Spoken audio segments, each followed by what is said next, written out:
Hello, everybody. Yeah, Hi. I'm wearing my new threads, my new duds this evening. Went to the Spirit Halloween store, found my the last official Dungeon Master official costume. They've been selling out everywhere, literally, on the online store. I went to that store, got the last one for your viewing enjoyment. So welcome, everybody. This is the first official one-shot of Season 2, so thank you all so much for joining us today. Very stoked to be playing with a whole new cast of players that I've only, I think, played with one of them once, which is Ray. And yeah, so it's going to be a lot of fun. Thank you all for the players as well for giving me their evenings for the night. Quick couple things right off the bat, just for the channel. A couple changes. We are going to be doing some subscriber exclusives for the next couple months. So if you guys are not a subscriber, please jump on that train. We are going to be doing giveaways during right after our break every stream. So we're going to be giving away dice. We're going to be giving away dice trays, dice holders, all kinds of awesome stuff that's 3D printed by Jody Rose. So if you're not a subscriber, please do that now. If you got the Prime free thing, just hop on it. Why not? So that'll be for subscribers only. And also during the break, we will be playing just a couple of quick little ads there just to help our revenue stream because, you know, we got to make a buck. We got to feed ourselves while making this awesome content for you and buying wigs and awesome costumes. You know how it goes.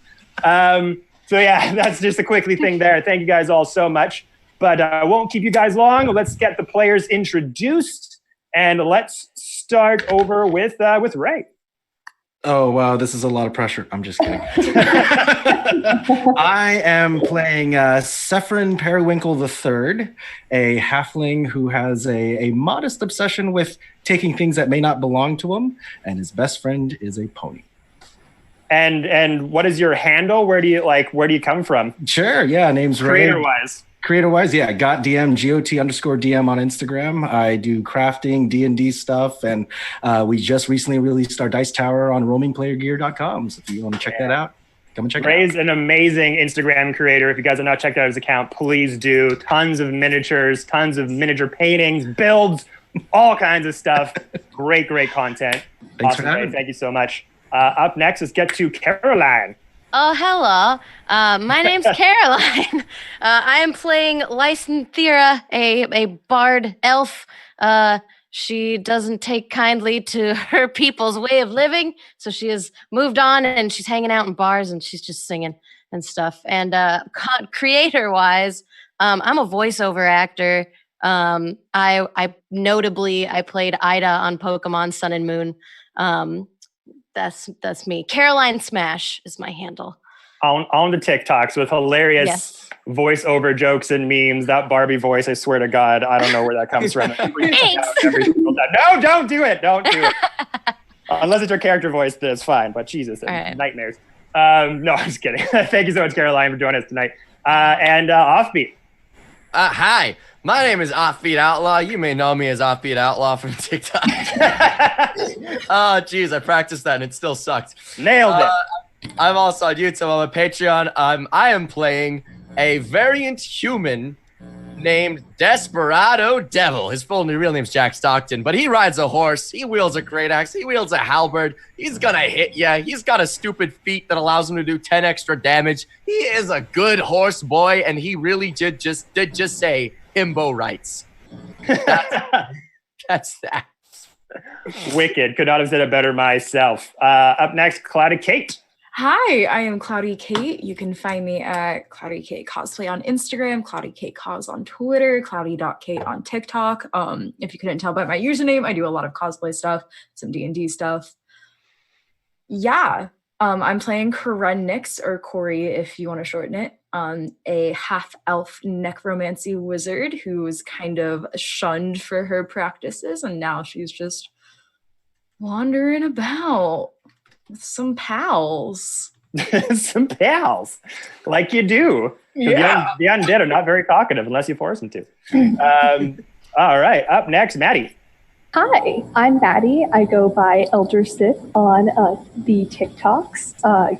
I do some Star Wars content and D&D content, and then in terms of this game, before I start, I apologize. I'm a college student, so we're working with what we got here. I am going to be playing the fallen Asimar Sorlock named Dea. She is edgy TM, but is sometimes too not smart enough to be edgy. She was thrown out of her pantheon for having pre-existing magic. Ooh, so nice. she's edgy as she would like to be, but she is also kind of intellectually behind in some cases. You will not get any of your sarcasm. You can try it. That's great. You can use lots of emphasis with that cord mic. It's good. Exactly. Awesome. And then last but certainly not least, Too Hard for Bard. Hi, I'm Strange. You can find me on TikTok. I'm well known for running the Rosewood Inn as Sir Strange. I'm Flower Knight and Friendly Innkeeper. Today I'll be playing Herbie, the Warforged Cleric, and he's just trying to learn more about the social constructs and morality around them. We'll see how that works out. Awesome, man. Thank you so much. Thank you, everybody, for those intros. Well, like we usually do on the show, we just cut right to the chase. So let us begin our one shot for this evening, A Village Called Nohe.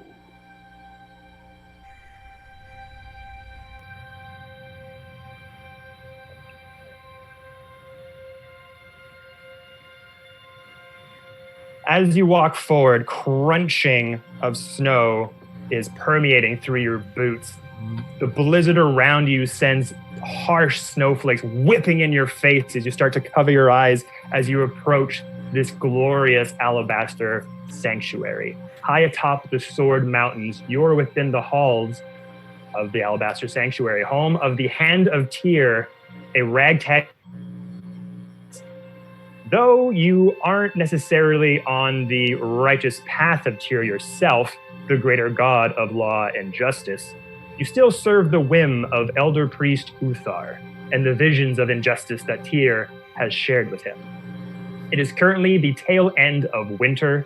The hours of daylight are short, and the howling winds and coarse snowfall is still rampant within the Sword Mountains. A lone, robed figure trudges through the snow-filled courtyard with an ungainly purpose, reaching a central fire pit surrounded by numerous heroes of Tyr. He lowers his hood and beams at all of you. And what you are looking at is Brother Augustus, who is kind of the right-hand man to Elder Priest Uthar, who runs this joint. He runs up to you, overly excitable, very youthful, introduces himself. Hello there. It's Brother Augustus here.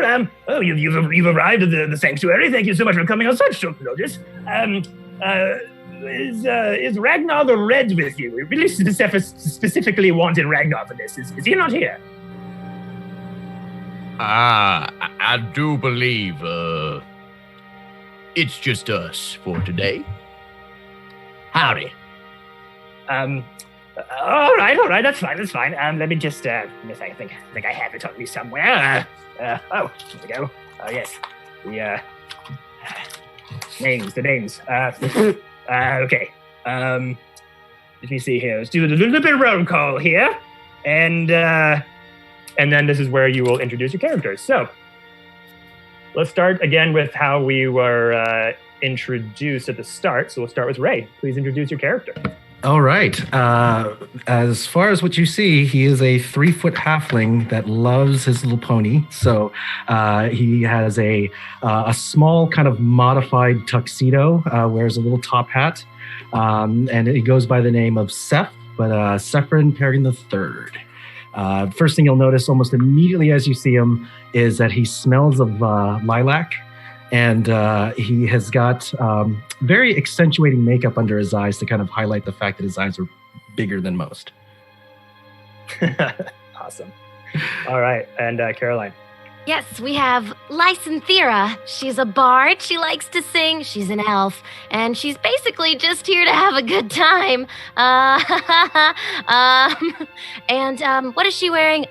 She's wearing You know, like robes, a lot of robes, robes on robes on robes. She likes to be very warm. She's small. That's about all. Awesome. All right, offbeat. So what you see before you is a 5'10" variant human wearing what looks like a mixture between Clint Eastwood and a shoehorn. He is a cowboy through and through. He's got a long southern drawl, but he is 5'10", 230 pounds of shit brick house muscle. He is stronger than the horse he's riding, but god damn it, he sure does love that horse. He is a horse boy, and he loves that horse. Have I mentioned the horse? He stays on his horse. He's got a big great sword strapped to his back, alongside with a glaive attached to the side saddle of his horse, and he's just standing there looking handsome with his dusty beard. You'd look like me, but if I had muscle. That's what I would like to say. You're like Griffin D. Yeah, like Griffin D. Yeah, on a horse. Okay, awesome. Sweet. It's a good visual. Kate. Hi. So y'all see Karennick standing in front of you. She's rather tall for a half elf, very on the slender end. Pale white skin. Her face is kind of gaunt a bit. Her eyes are glowing yellow, very luminescent gold color with long black hair that is under this rather extravagant looking like Sunday hat, like she'd wear it on her Sunday best outfit. She's wearing something that looks a bit more Victorian Wild West black with these red skirts and a button-up shirt and a little tie and everything. She has two skeletons walking up behind her that just stand there. They're not doing anything. They're just always keeping a close distance behind her, very much like that one woman from The Walking Dead whose name I cannot remember for the life of me. Michonne. Yeah, except she doesn't have them on a chain because they listen to her. Yeah. Oh, very nice, very nice. All right, skeletons in the Alabaster Sanctuary. I guess we'll have to make do for that. Then go over to Maddie. Standing before you is a 6 foot tall fallen Aasimar. My name is Dea. She has piercing green eyes that almost look somewhat manufactured, supernatural. She has pretty standard kind of bulky armor on. They're kind of like faded shades of red and blue, but the most prominent part is her this part on the armor that's around kind of her chest area that looks like these gigantic gold claws. And she has super long, white, flowing hair, but she's always seems a little stoic, something a little haunted behind the eyes, if you'll say. Right on, awesome. And then last again, not least, you see Herbie, he is a 6'4" warforged of a very bulky build. His form is covered with little articulated armored scale. His notable features are his face that's decorated with a fake mustache. It's obviously fake. And a fake eyebrow, as if he's trying to blend in, but not doing very well. Awesome. And Brother Augustus is just kind of checking off his little notebook. She's like, yes, all right, yes. Got it. Just kind of every so often just kind of looks at the two skeletons behind you, Kate, and it's just kind of like that thing where, like, there's like a big elf in the room and no one said anything, and just keeps going, yes. Something wrong. Nothing. We don't bring a lot of skeletons into the Alabaster. This might be a first. It should be fine, though. I'm sure Elder won't mind very much, as long as you're here to serve the hand of Tyr. And don't Are worry, we not they don't all die. skeletons? well, I mean, inside, sure, but we don't literally just we're not a skeleton. I mean, we have skeletons. I don't inside the discriminate against skeletons, regardless if they're encased in meat or not. I am unaware if I have a skeleton. Oh, I think that's a conversation for another time. Very philosophical, maybe perhaps over a drink for us fleshy folk. Yeah, don't worry, they don't bite unless I ask them to, so you're quite fine. Fair enough. Okay. All right, well, let's just get this show on the road then, shall we? Got names. You sure Ragnar didn't show up? Ragnar's not here. You're very sure he didn't come? Do you see him? Well, no, I mean, maybe he was one of the skeletons, I was afraid, but maybe not.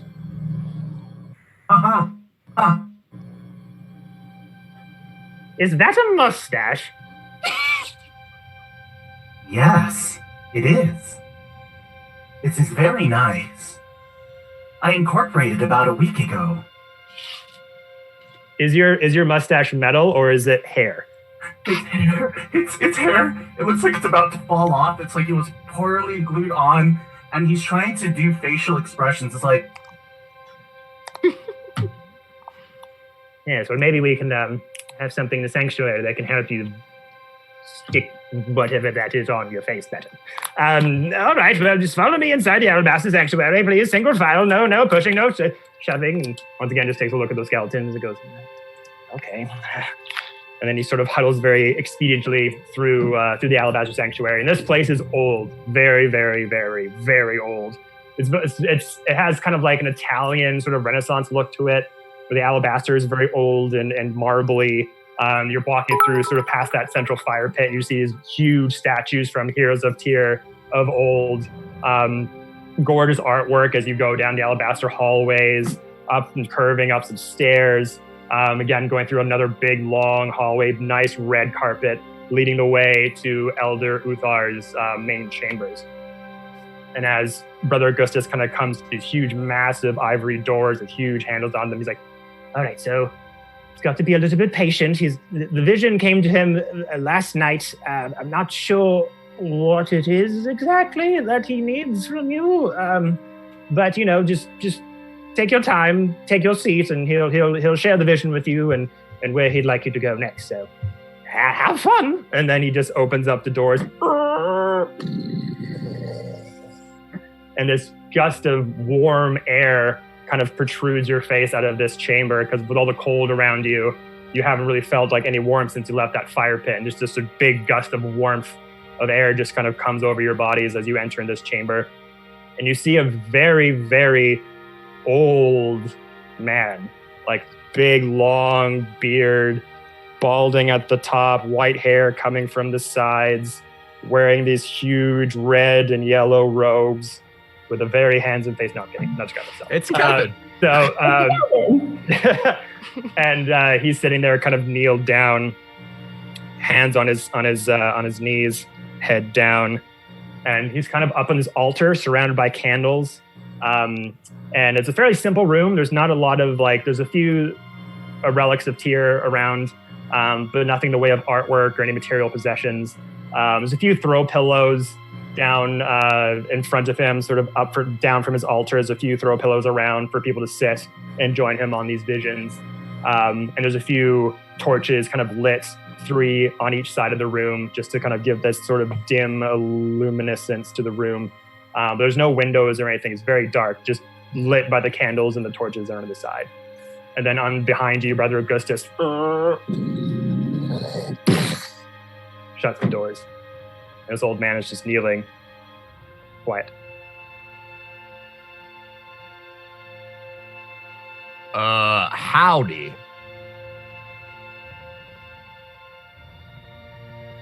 Maybe he can't hear us. Maybe he's too old.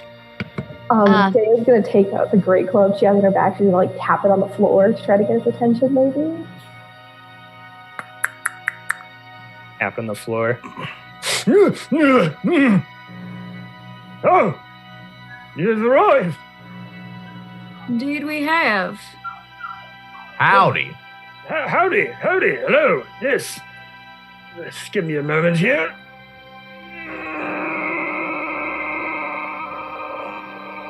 And he just very slowly is trying to lift himself up from the ground. And it takes a while, probably like 30 seconds before he's able to Can just I fully, assist him? if you like, yeah. He's probably halfway up. I'm gonna step off my horse with great dexterity, and I'm gonna go and he's gonna like lend him my arm to hoist him up a bit. Wait, am I hearing that you were riding your horse inside the building? Yeah, I did not assume this. Yes, this horse never leaves my side. You think I'm gonna let my horse stay outside in the cold? He's my brother. Oh. A lot of questions about that, but okay. Oh, Spud, don't damage the alabaster. We don't have the funds. So you go up and help this very, very old, frail man. Yes. Oh, no, thank you. Getting up from that position is always a hard one. Yeah. Let me see what's got here. And then you kind of usher him towards the rest of you. And he kind of just looks at you all. Oh, I haven't visited the new recruits lately. He kind of goes to each of you and just kind of like poking and prodding you. Just like some of you just kind of like feeling a bicep or just like knocks on a head on one of you. Just like studying each one of you. And kind of in an unobtrusive way. Some of you may be comfortable with it. Some of you may not. For some of you, this is the first time you've met Elder Uther. Some of you may have worked with him before in the past. Not a creep, just curious. And he's just kind of like a little lost in the head. I'd like to give a flex as he comes and pokes me so he can feel my strong muscles. He goes over there, you've been working on those, haven't you, boy? Ever since I was 15 years old. Lifting, working on the farm, chiseling carpentry. You know, you learn a lot from being a carpenter's son, I'll tell you that much. I believe so. Lots of heavy lifting in carpentry, that's for sure. Lots of curling. Hammering. Yes. Mm-hmm. Horse riding's a real sport, by the way. I should let you know. It's a real sport. It is? No, it's not. Just let him be. He does this. Fine. Kirby adjusts his eyebrows like this for a moment as he gets closer, like... Fake smile, attempting to show emotion. Well, He's my favorite character. Specimen. I don't think we've had a Warforged in the hand of Tyr before. Is that a mustache? Is it not nice? Is it good? It's very nice, my boys. Very nice. Let me just come 1 second. And he kind of like huddles over to a little box that's set over on a pedestal, kind of takes it out. There's this little like almost gummy like substance comes over. He's like kind of removes the mustache a little bit and puts them on your face and yeah, that's better. I am now complete. Oh, easy to please. All right, okay. And he just kind of like huddles back to his position. He's like, Tyr came to me in a vision yesterday, and there's someone in dire need of our services and help. And I very much appreciate you coming to the Alabaster Sanctuary today to help in this matter. Please, take your seats. The details will be, the sequence of the details of the events will come from Tyr at the moment. So please, just take your seats. And this should just be just a little bit of a moment. And he just starts to slowly get back into his kneeled position from before. Oh, dear.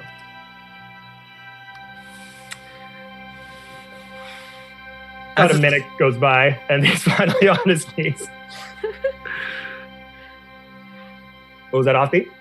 I'm just watching. I'm just gonna watch him. Just be like, I'm just gonna take my horse.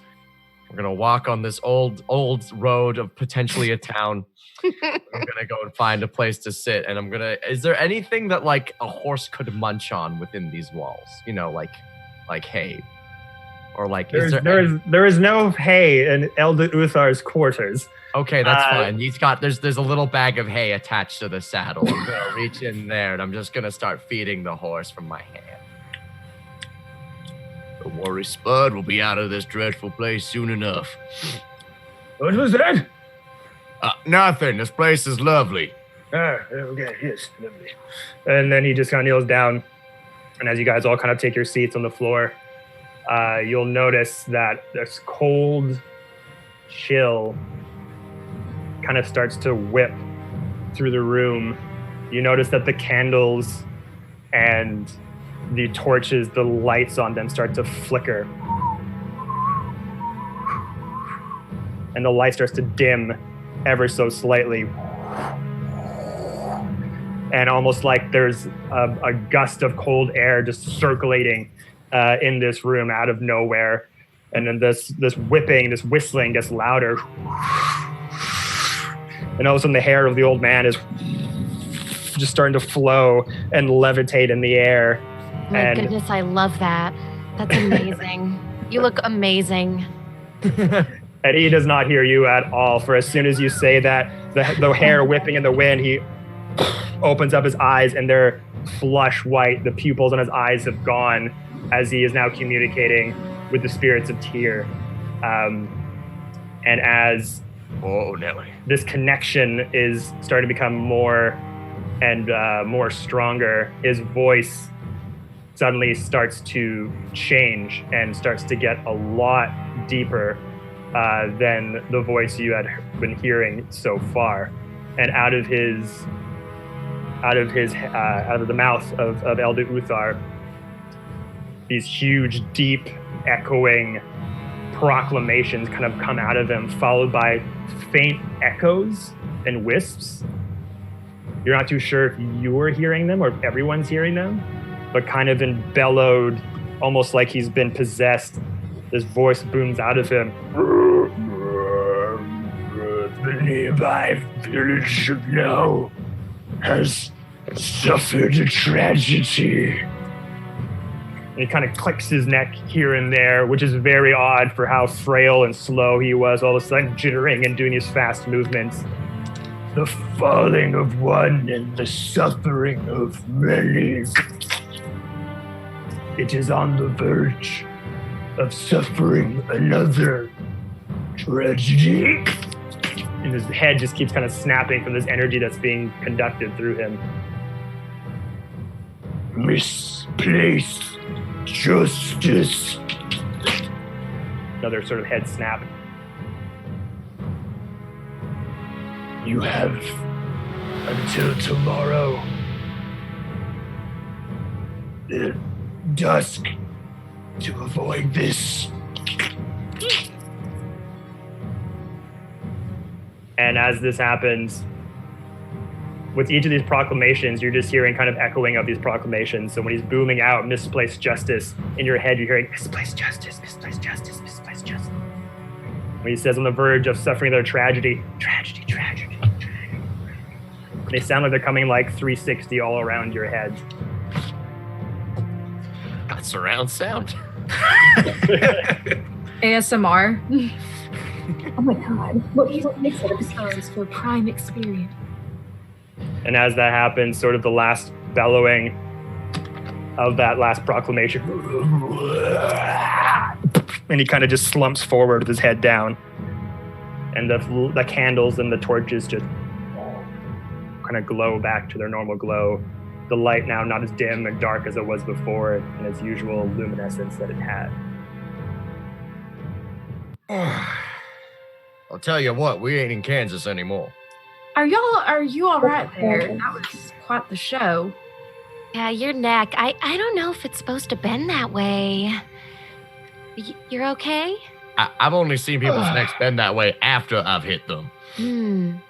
Oh, that part is always the roughest part of that sequence. Kind of cracks his neck again. Oh, God. All right. What did they say? I wrote it down. Village of Nohe has suffered a tragedy. The falling of one will cause the suffering of many. Some sort of then misplaced justice, and we have until dusk tomorrow to avoid this. So, all right, well, Village of Nohe.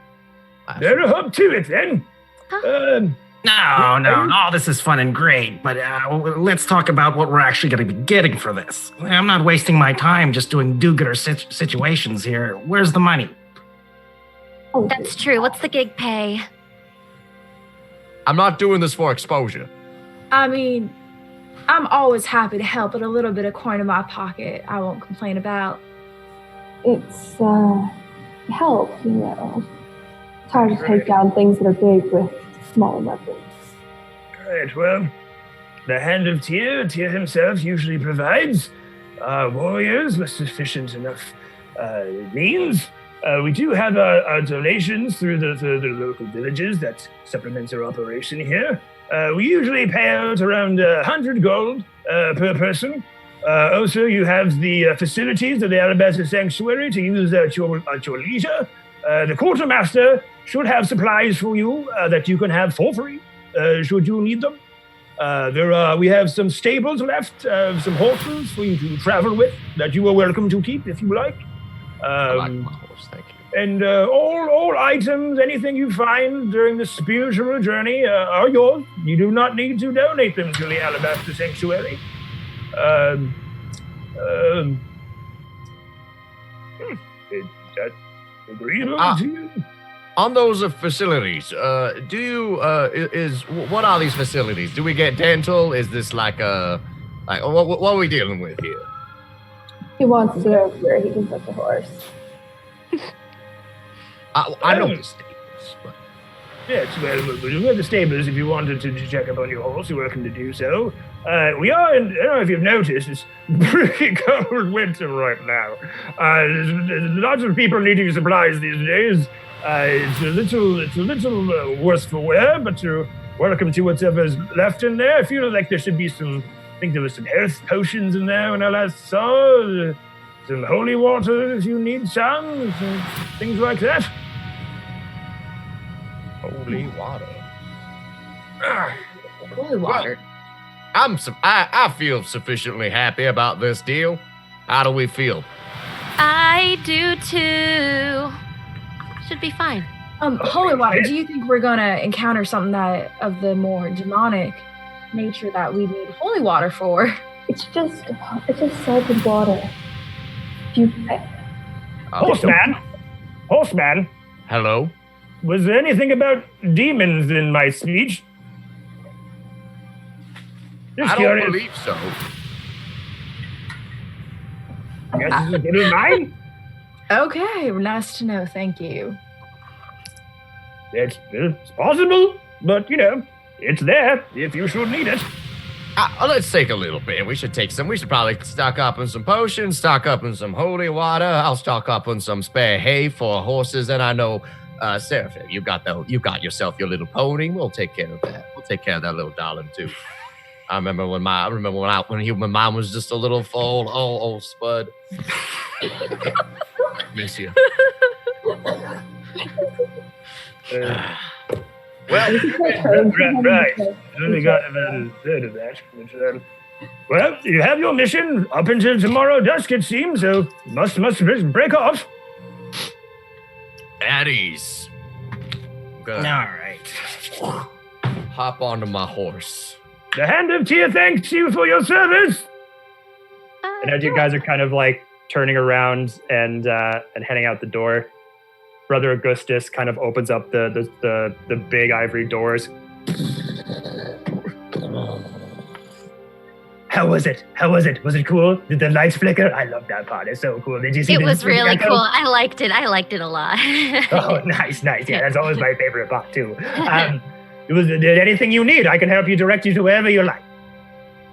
We were informed about some health potions, holy water, and potential resupplies for horse care. Might you? Oh, the rest of us will need. I mean, I guess I said the four of us will need some horses. They're set. Okay. Yes. I can help with that. Yes. Okay. Yes. Just follow me. A little bit this way. Just a little bit on the right here. Just dolly up. And he starts to sort of scamper off, very excited to help members of the Hand of Tyr. And as the doors are kind of left open, as he did that, they just suddenly start to close on their own. And what's everyone's passive perception? That's a 10. Not a lot. That's an 11. Or a perception? Passive perception. That's an 11. 14. 15. Where do I find this? It's just 10 plus your perception bonus. Oh, okay. 12. Well, so the rest of you don't get a glimpse of this, but as as Herbie is the last to kind of leave out of the room and kind of looks back at the kind old man that fixed his mustache. As the doors are just about to close, just goes, "Oh, thank God!" And he just like cracks his back and is like really spry, and the doors go. Poof. What an asshole! I am so glad I didn't steal that guy's candles, but I did take this. And I just pull out my own whistle. Next time. Your whistle? It's a long story. We'll probably have a lot of time while we're going to the village of Nohe. So, well, come hang out with us with the ponies and the horses in the back. It's actually a pretty good deal. I like my horses. All right. As you guys kind of rush over to visit the quartermaster, that's kind of this hodgepodge of like sort of almost like the Alabaster Sanctuary's own personal shop, sort of connected to a series of stables. Brother Gustus is kind of huddily rushing towards this part, leading you throughout the Alabaster Sanctuary with all of these statues and artworks and just art pieces on columns and all of that. You run over to this section and you come to, again, just kind of slice off the Alabaster Sanctuary. And it looks like a storefront, but it's made out of ivory. Like it's not wood at all. And the stables as well are like cut off from the same alabaster stonework that the sanctuary is made out of. And as you kind of go over, there's kind of these wooden doors. They're kind of like signaling that the store is closed. They're kind of been like attached to the ivory structure. And Brother Gustus kind of goes over, huddles over, has a little ring of keys, kind of fishing for a couple, unlocks these wooden doors. Just kind of like, they just, not even trying to pull them open, they just open by themselves. He does a really shitty job. And then he just kind of like hops over the counter. All right, what can I get you? Health potion. Health potion. I guess I'll take that holy water. I don't know.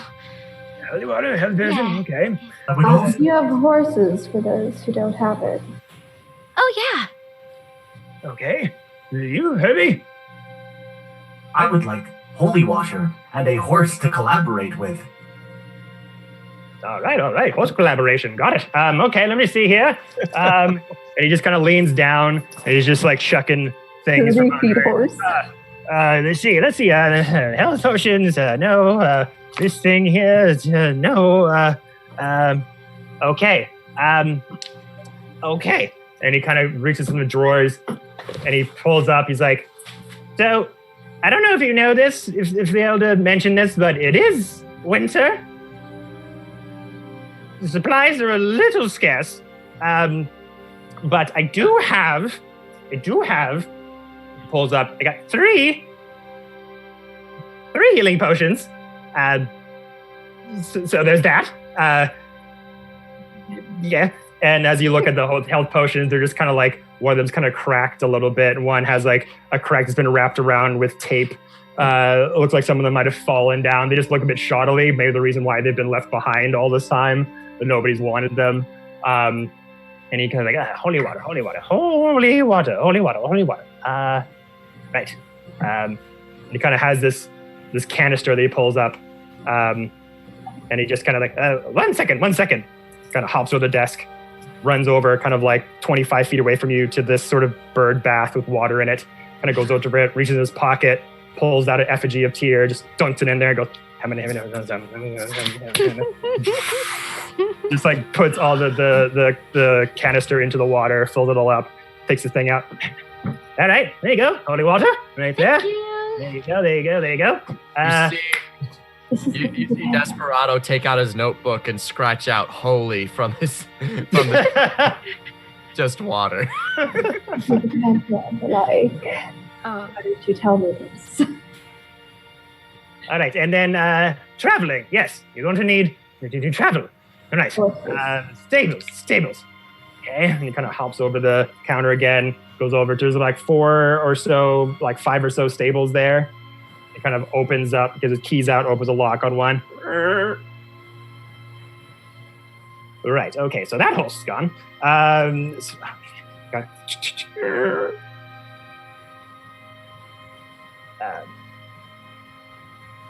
Right. Hold on.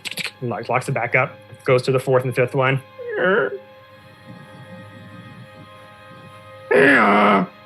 Oh, it's awake. We do have one ride here.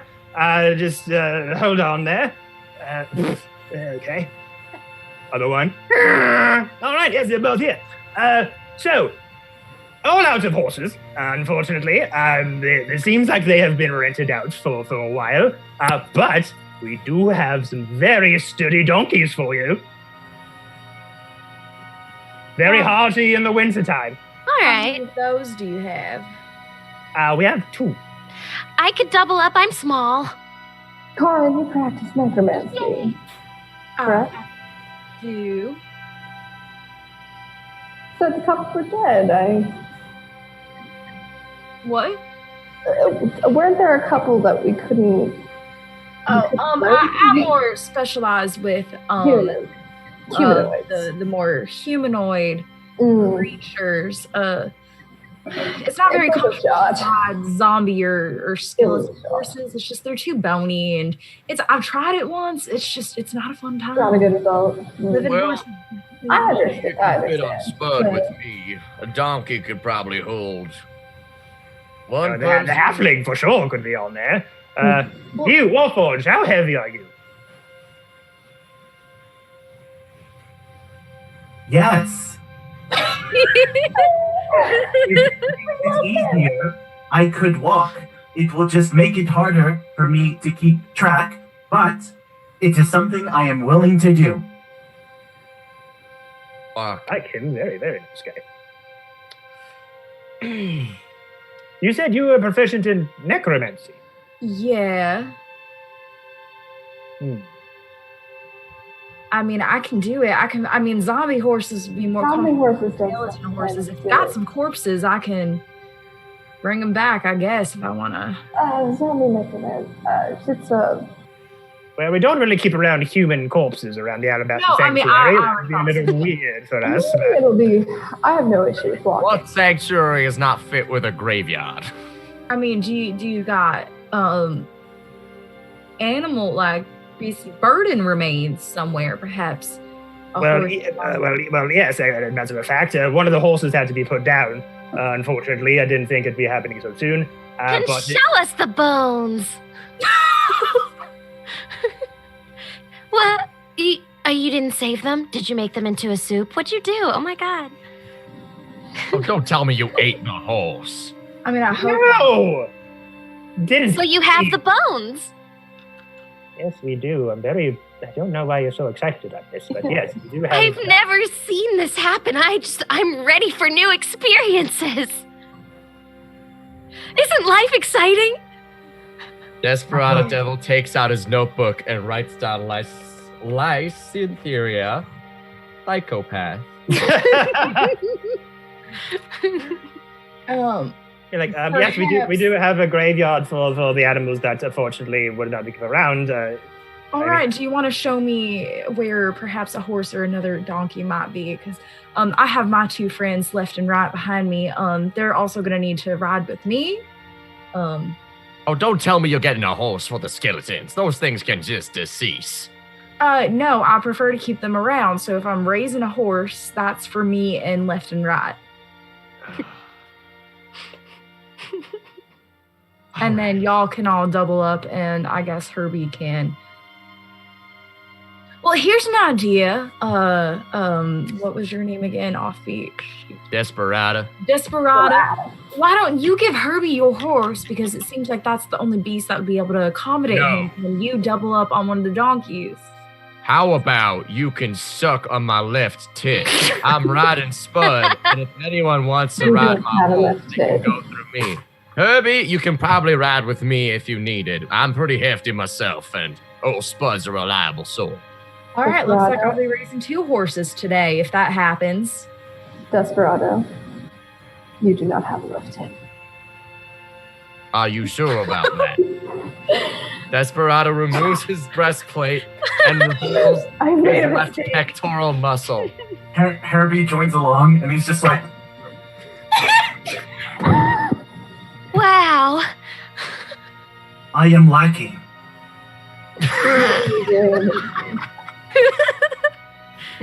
Can I go up to Strange with a black marker and just draw one where he was looking? Yeah. There you go. I'll fix you up. We'll figure this out. Don't worry. If you need any more other drawings, I'm really good at it. I am complete.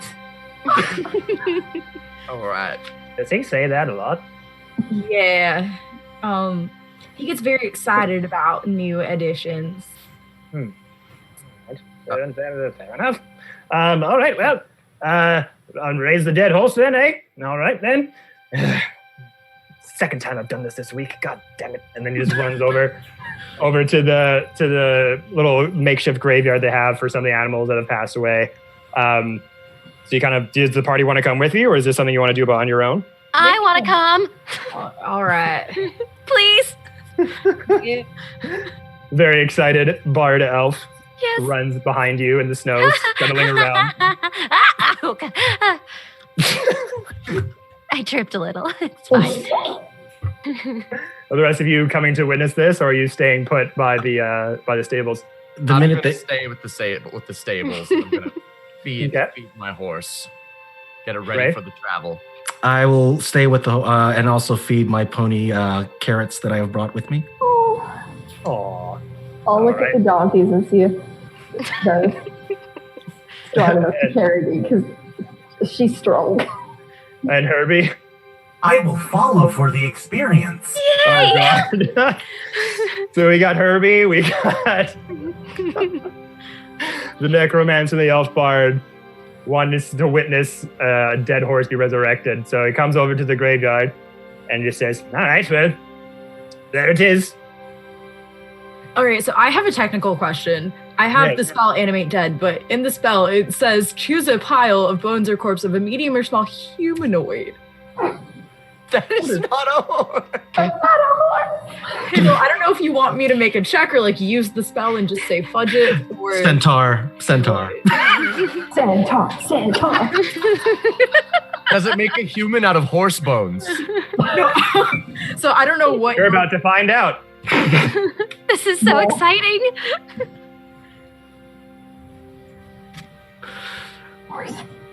So So you're gonna do your spell like you normally would for a humanoid. Okay. All right. Okay. So Corinne kneels down and pulls out a vial of blood from her. Pulls out a dark red vial from her pouch, and pours it on the ground. I'm assuming the grave is still kind of buried. Pours it on the ground, and then opens up a locked chest and pulls out, with her gloved hands, a piece of still pretty fresh flesh that she kind of places down, and then a pouch that she opens up and takes a pinch and sprinkles it over the flesh and the blood, this white powder, and then the ground starts moving and shaking as the horse just kind of the dead horse starts rising and is animated now. Oh my goodness. This reminds me of that Glarsh Robin song, You Raise a Horse, so he is once again living. You raise a horse. So exciting. I love this. If Desperado was there, he'd remark that that's his favorite song. So you pour the blood onto the grave, bits of flesh peppering out, putting down a sigil of whatever necromancy school that you come from into the dirt plot, and just kind of hold back, and then kind of put your hands together and just kind of concentrate. Close your eyes, and eyes open up, pitch black, little purplish flames kind of coming out the side of the eyes as they just kind of flicker there for a moment. And you'll notice that the hands too just become like a wreath in this dark purple flame that's just kind of like holding her two wrists together to like make this connection to the undead. And then for Herbie and for you, Caroline, you just notice the dirt start to turn, almost like an eruption is kind of coming out from the grave. Almost like a dog barking. Like a dog barking. A sound comes out of the grave, much like a dog. And the dirt just starts to kind of erupt and erode. And as this sort of gopher hole-like hole starts taking place, as fresh dirt is coming through the snow-covered ground, you just see this arm, a human, partially dead skeletal arm, another arm coming out of the skeletal grave, skeletal arm coming out of the grave, as these two arms, just flesh dripping from the bone, just start clawing out of the grave. And then you just see this horse head, half of its face skeletal, eye socket hanging out, the skin on the other side of its face still fresh, and it goes, and it comes out, and these two zombie arms are attached at either sides of the horse as they're just kind of flailing out and grabbing at stuff. And as this happens, it's a mistake. Brother Augustus goes, "Oh shit! Right, I planted that guy there a year ago."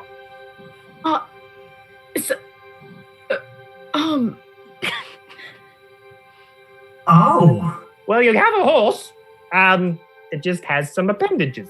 Can he give me a high five? So where are the arms coming out of? They're coming out of like just sort of like the neck of the horse. They're coming out of the base of the neck. So like.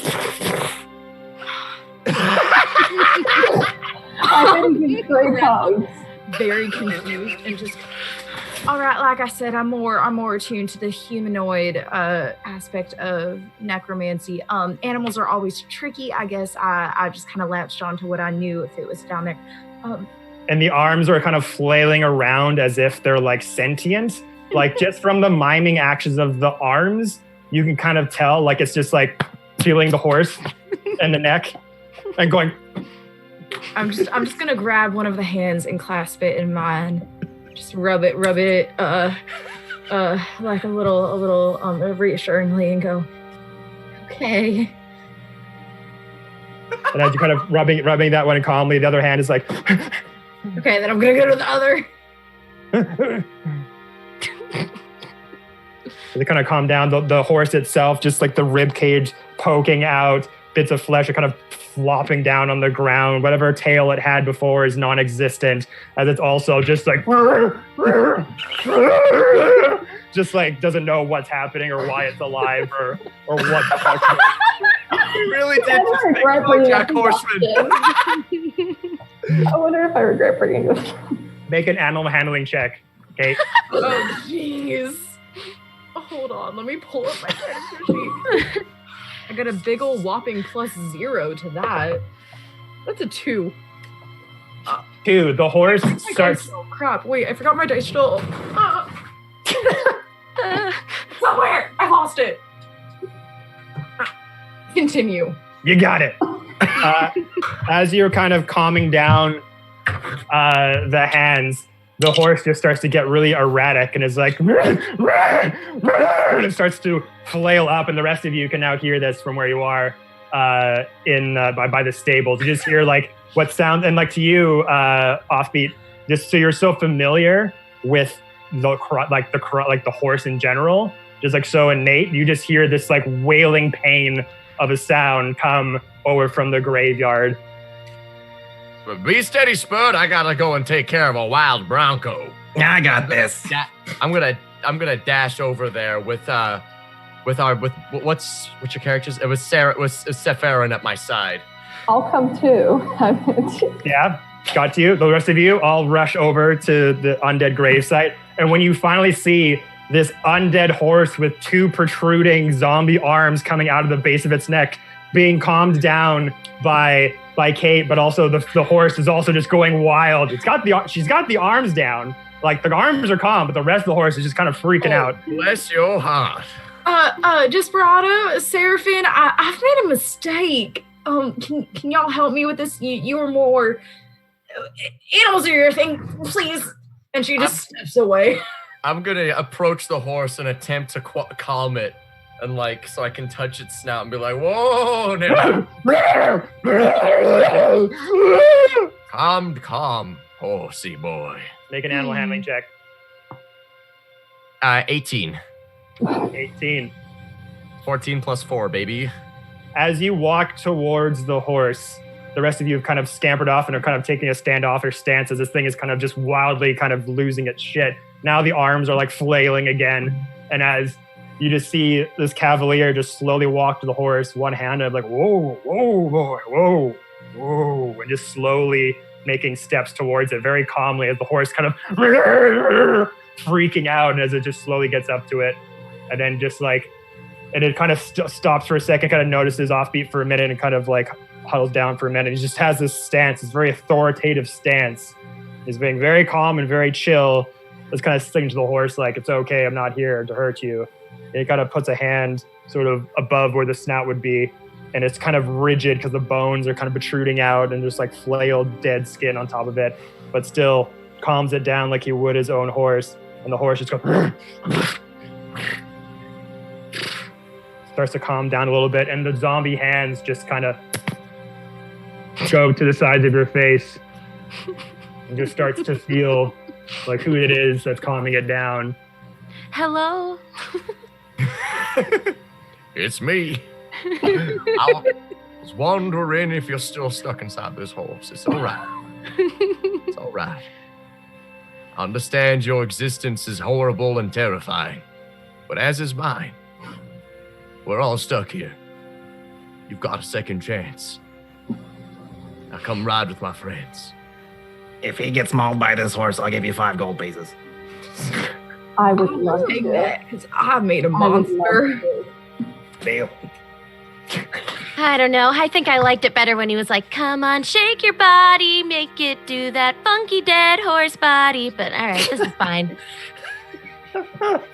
And as that happens, the hands kind of go on your face and feels like who you are, and it just gets calmer with you as you're able to kind of like nestle it out of its scared sort of existence for a minute, and it's calm and it's following you as you're just kind of gesturing it to follow you to your other party members.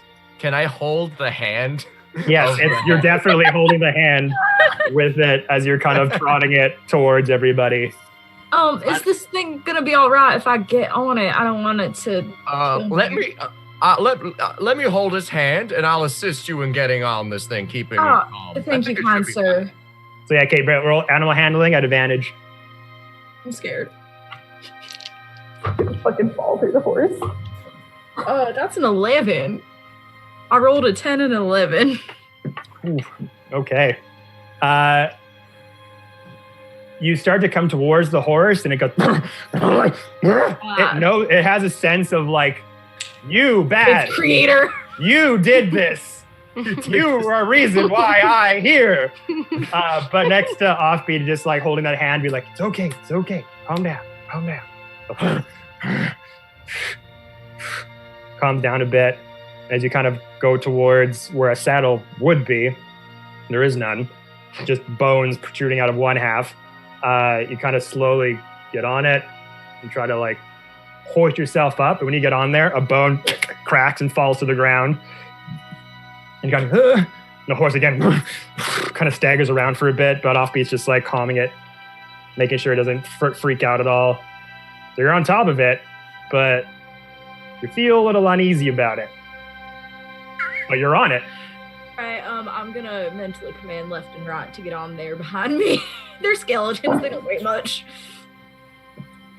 Like acrobatics in the Cirque du Soleil, these skeletons that have just been standing as a board, just like double back gain or front flip onto the horse, and are just like in a still robotic motion as they just plant right. Oh my goodness, I love your backup dancers. They're so good. Necro dancers. Yeah. Amazing. They're so in sync. They only do ABBA dances. Thanks. You can borrow them sometime if you ever need some backup for where you want the extra. Thank you. Pizzazz. Yeah, or I can just make you your own. I mean, you won't really get to control them. But You can make me my own? They can follow you around for perhaps not today. I can only do That's it. okay. Another time. That's fine. Awesome. All right, I'm going to let go of your hand now, horse. Be friendly. Okay. Here we go. I'm gonna let go both my hands. And you let go, and as soon as you let go, the hands are kind of like almost like a sad gesture. The hands just kind of go limp at the sides. No. I give it like a little salute. Wait. I actually reach into my pack and I pull out and I give it my 2 hand axes to hold. So you go sort of over to the horse once again, kind of feeling down the arm, and you just kind of put one axe in there. You go over to the other, another axe in the other hand, and it's just. I go over there really slowly, and I touch both of the things with the hand axes, really quickly, and I cast light on them. These lit up hand axes just flailing around in this illustrious snowy visage around the Alabaster Sanctuary as these hands. Zombie horse with arms coming out of its neck and not holding two fluid. Yeah. Guys, it's a torch.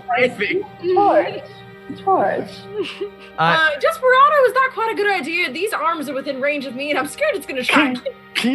I go to the horse and I go, your purpose is protecting your rider horse. Protect. Make another animal handling check. Come on.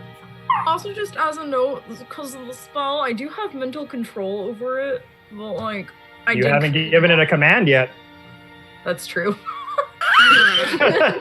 I'm just so confused by what's happening. Well, I got a nat 2024.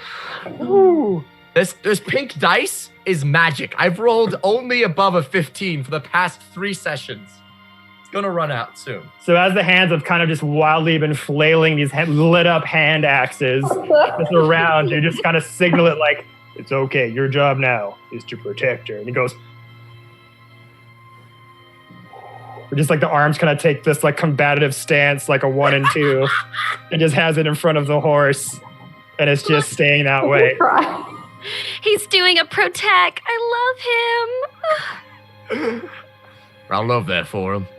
Meanwhile, Brother Augustus has been hiding behind a tree and is just scared to death over what he's been witnessing. And he just kind of peers around the trunk. He just goes, please go. Please. Just to the mission, please. All right. Desperado, do you think I could ride a donkey? Do you think it could work for me? Right? You want to ride on my horse or ride with No, who? the donkey. Oh, you can ride a donkey. Anyone could ride a donkey. Just 1 minute. 1 minute. And I go up to Dea. Yes, Dea. And I just look, and I give her 5 gold pieces, and I trot back to my pony. Next time. It's all right. I'm sure you'll get it back. All right, and then, yeah. I was just gonna ask the party, how do we distribute those health potions? Oh yeah, I meant to ask that and I completely forgot. There were 3 basic healing potions. Yeah. I'm gonna be in the front lines. That's kind of my job. I would appreciate a health potion greatly. I'm gonna be taking lots of hits. Yeah. And then Herbie, do health potions work on you? It's oil.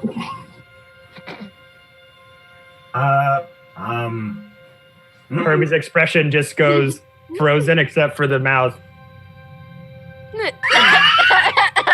All right, so Herbie don't need one. Desperado, you can have one. I tend to stay a bit back, so I don't know if I need any. I'm what most people call a coward, so I won't need one. I mean, worst case scenario, if someone really needs one, someone could give it to someone else. Right. If you give them to me, I am quite capable of moving on the battlefield without causing too much of a stir. If you can give them to me, I could distribute them as needed. I'm fine with that. Yeah. I take the potions and I strap them to my horse's saddlebag. Okay. Inside and protected. So you got all 3? Yes. Okay. The potions are attached to the saddlebag of the living horse. Mm-hmm. Bud. Who has the water? Who has the holy water? Oh, I think I have it. That's meant for you. For me? Okay, I'll keep it. Fine. I have it in my pocket. Yeah, you can see her like fiddling, like Daya fiddling with like the gold part, and you're like, yeah, that's for you. I also had some already. I came with some. I was checking my pouch while y'all were conversing. Turns out I already had some holy water. Matching. Yeah, we're just twinsying it up, ain't we? Yeah. Quick clarification: did a bone fall off the horse at some point? Yeah, when she got on to the saddle part of the horse, part of her ribs went and just fell to the ground. I will reach over and take the rib that fell. Okay. Pocket So it. you reach over and examine the rib. I pocket it. Both of you just see Herbie walk over. Just put a random bone rib into his pocket. I know what it's like to put yourself back together again after breaking. He might need this later. I think if he breaks, we'll just let this one rest. I don't think we want to be here. Maybe he just wants a bone to pick, okay? But I do not understand. Joke. Thanks! Daya is confused, does not understand sarcasm. I want this elf bard and warforged to be in a cartoon series together. They would have magical adventures. Okay, is there anything else you wanted to take care of before heading out? Yes, I was going to ask if there's any like flaming oil or anything oil I can use that'll start a fire. Flaming oil. He didn't have any at the store. Did you ask for it out loud? Just for curious, like you're like asking the party for it. Absolutely. I'm just gonna hold out my hand, and I'm using, it's a cantrip, I'm using Produce Flame. It's just sitting in my hand right now. I'm like, Excellent. That's we'll probably use that later on. We'll figure this out. Thank you very much. and then it goes away. Lit. But your question about the oil, when you entered the Alabaster Sanctuary, there were sort of torches and lamps kind of guiding the way. Some of them were oil. If you really did want some oil, you could probably snake some out of there, but that's perfect. That's up to you. That's perfect. I'll do it. Yeah, if I can. At least 2.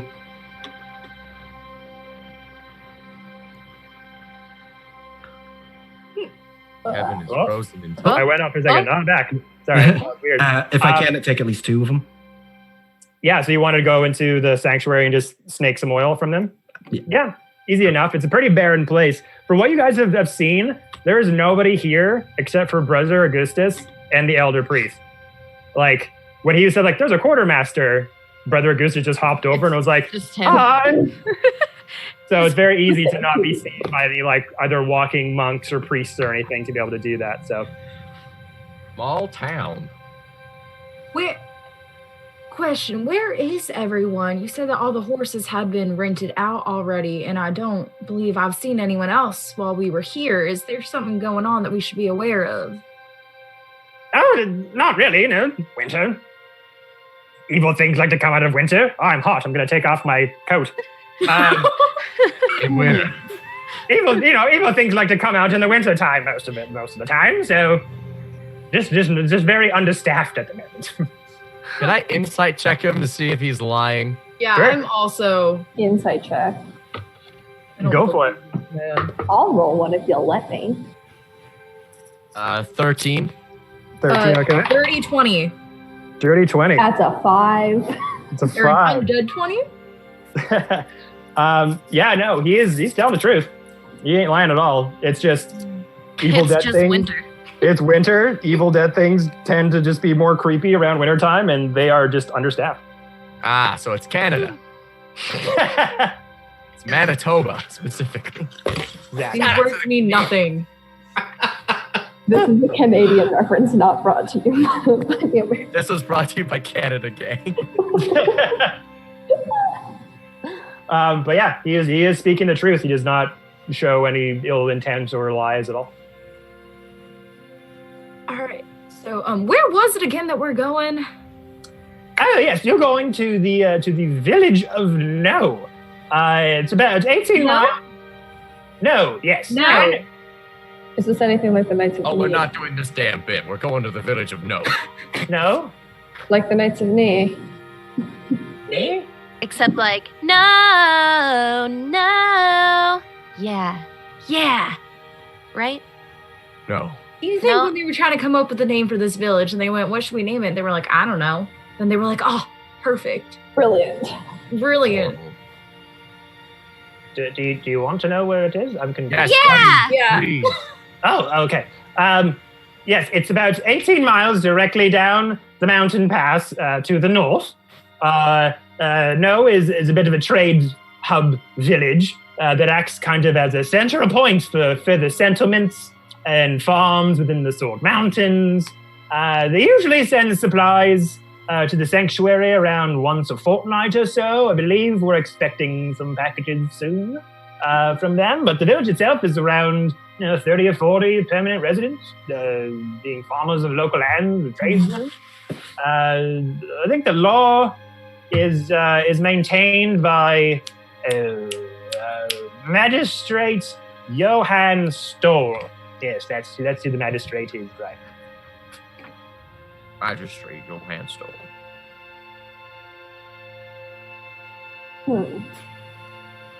Hello. Anyways, the pass is that way. Take yourselves and your demon horse and be on your way then. Oh, how do we address the demon horse? I want to know what his name is. I tend to not name my creatures. That just gives them a little bit too much humanity and it's a bit strange. Fingers. His name is Fingers. Oh, No. Fingers! I love him! I do not agree. Oh. Fingers! Did someone send fingers? All right, dead horse is now officially Fingers. But with that, unless anyone else had anything else they'd like to do before heading out, Let's go. all good. Okay. So, donkey. You hop on your horses, your donkeys. Oh my God, Strange, you have a mustache You now. got a mustache. He's always had it, guys.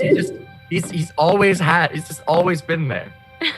Our passive perception was too low.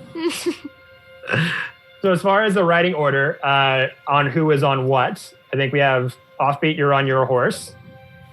Are you carrying anybody? Who wanted to ride with me? I said I could double up with someone. Oh, is it War? Yeah, it's the Warforged. I think the Warforged and I are together, yeah. Herbie, okay. Herbie lands on your horse. Big heavy weight rides on the back. Horse kind of wheels out. Come on, Spud, you're stronger than that. I've raised you better. Just kind of frustrated about it a little bit. And then we got you, Cater, on your undead necromantic horse with zombie arms. I think Finger should go next because of the torches. The light axes, the light short axes. Caroline, you're getting on the undead horse? Yeah! Definitely! Are you behind the other two skeletons? Or Yeah. Is there Yeah, enough yeah. room for all of us on this horse? Oh, There's not. If not, that's okay. I could ride on a donkey. I'm I mean, small. if you want to ride with me, I could have Lefton and ride on a donkey, but I feel like that's a waste of a donkey. Oh, okay. Then I'll ride on the donkey.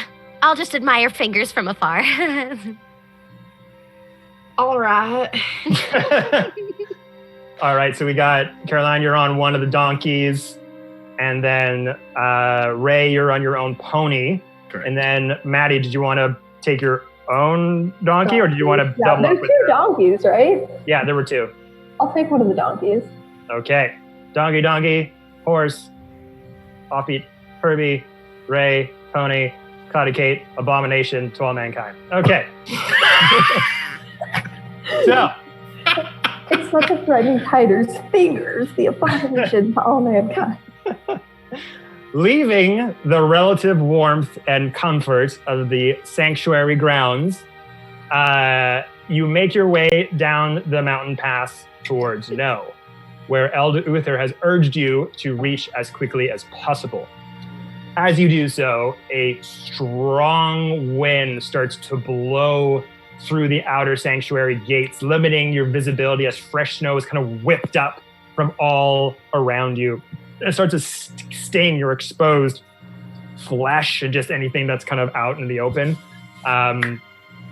Starting out on the mountain pass, the weather quickly closes in with this just howling wind directly into your faces with a sprinkling of snow as this blizzard, just whiteout blizzard just kind of erupts suddenly around you and hampers your progress a bit, and it's potentially hazardous. So we're going to have you guys roll survival checks as you're trying to make your way safely down the mountain pass. Oh my god, I have an advantage in this. This is going to be bad. Ooh. 4. 19. 19. Hey! I'm assuming you rolled a 20. 19, 19, 15. Caroline? 17. 17. Herbie? 12. 12. And offbeat? 4. Couldn't have writ it better myself. All of you going down the mountainside just starts to get steeper and steeper, and with the snow and the blizzard just whipping into your faces, it's just hard to kind of see where you're going, kind of steer the horses correctly. And with the added weight of Herbie, it's very hard for your horse offbeat to kind of like find its footing, and it kind of, one of its hooves kind of hits a rock, goes, no, and starts to roll forward, tumbling down the mountainside. I'm going to have both of you roll dexterity saving throws to see if you can hold on to a part of the rock as you've been flung forward. My horse, is it okay? Does it get to make a dex saving throw as well? It does. Okay, it gets it with advantage because I'm a good rider. Okay. You guys have no idea how attached I am to this horse. You do not understand. The horse. We understand. He loves his little potato. What's the dex saving though, right? Yeah. Okay. I rolled a 7. The horse rolled a 15. Okay. Herbie? 9. 9. So the two of you, as the horse hit its front hoof into that stone, it kind of didn't tumble down too far, just kind of just launched you two forward as you two just fly off into the blizzard and smack on a couple of the rocks in front of you. You guys take 2 points of bludgeoning damage for both of you as you kind of smacked into the mountainside. The horse, though, didn't tumble down too far. It kind of just skidded, but its knees are kind of bloodying a little bit, like it got cut in the rock a bit. No. But it's hard for you two to even see like where your party members are with this blizzard just whipping up in front of your face as you're kind of up there. You just see like faint little shadow of your horse. If I fall off, did I fall more than 10? Did I fall more than 10 feet or less than 10 feet? You got jettisoned probably like 15 feet. Ah, damn it. If it was 10 feet, I would have landed fine. Whatever. So yeah, two of you currently face first in the snow. And the rest of you just hear this faint cry from the horse that was leading the party, and the two members just flung forward. Fingers, we gotta ride it down. The snow is nice. It did not cushion my fall one bit. Spud, how you looking? I'm gonna help up Herbie, and I'm gonna go immediately check on Spud. Okay. So the two of you kind of help each other up. And as you're kind of like taking in your surroundings, kind of looking around, you'll notice that you've been kind of going down the mountainside for a little bit now, probably like a couple hours or so, when you hit this rock. And this whole time kind of been on this sort of steep mountainside, and this tumble kind of flung you guys over to the kind of like this flat part of a trail. So as you kind of landed, kind of realize you're kind of standing up, you're on a flat sort of piece of grounding. You kind of look either way, and it's hard to make out, but just sort of what's around you kind of seems like some sort of traveling road, some sort of dirt road. But then you kind of walk over to your horse as he just kind of trying to like get himself back up on his hoofs. How much damage did he take, or did he take no damage? He took 3. Okay. He doesn't have a lot of health. It's okay. It'll be fine. Potty, there's some sort of traveling road here. We're only a little bit longer. It should be easier from here on out. Are you all right? How's Spud? Spud is, not gonna lie, he could be a little bit better, but he's fine. He's fine. If anyone has any sort of healing, I don't want to force you guys to do anything. He doesn't take well to hits. If anyone has any kind of healing whatsoever, it would be greatly appreciated right about now. I could help. I am the one who caused it. Can I cast does Cure Wounds work or something like this? On a horse? Yeah, you can use your healing ability on anything, really. I will use it on the horse that I caused to hurt. Okay. Cast Cure Wounds.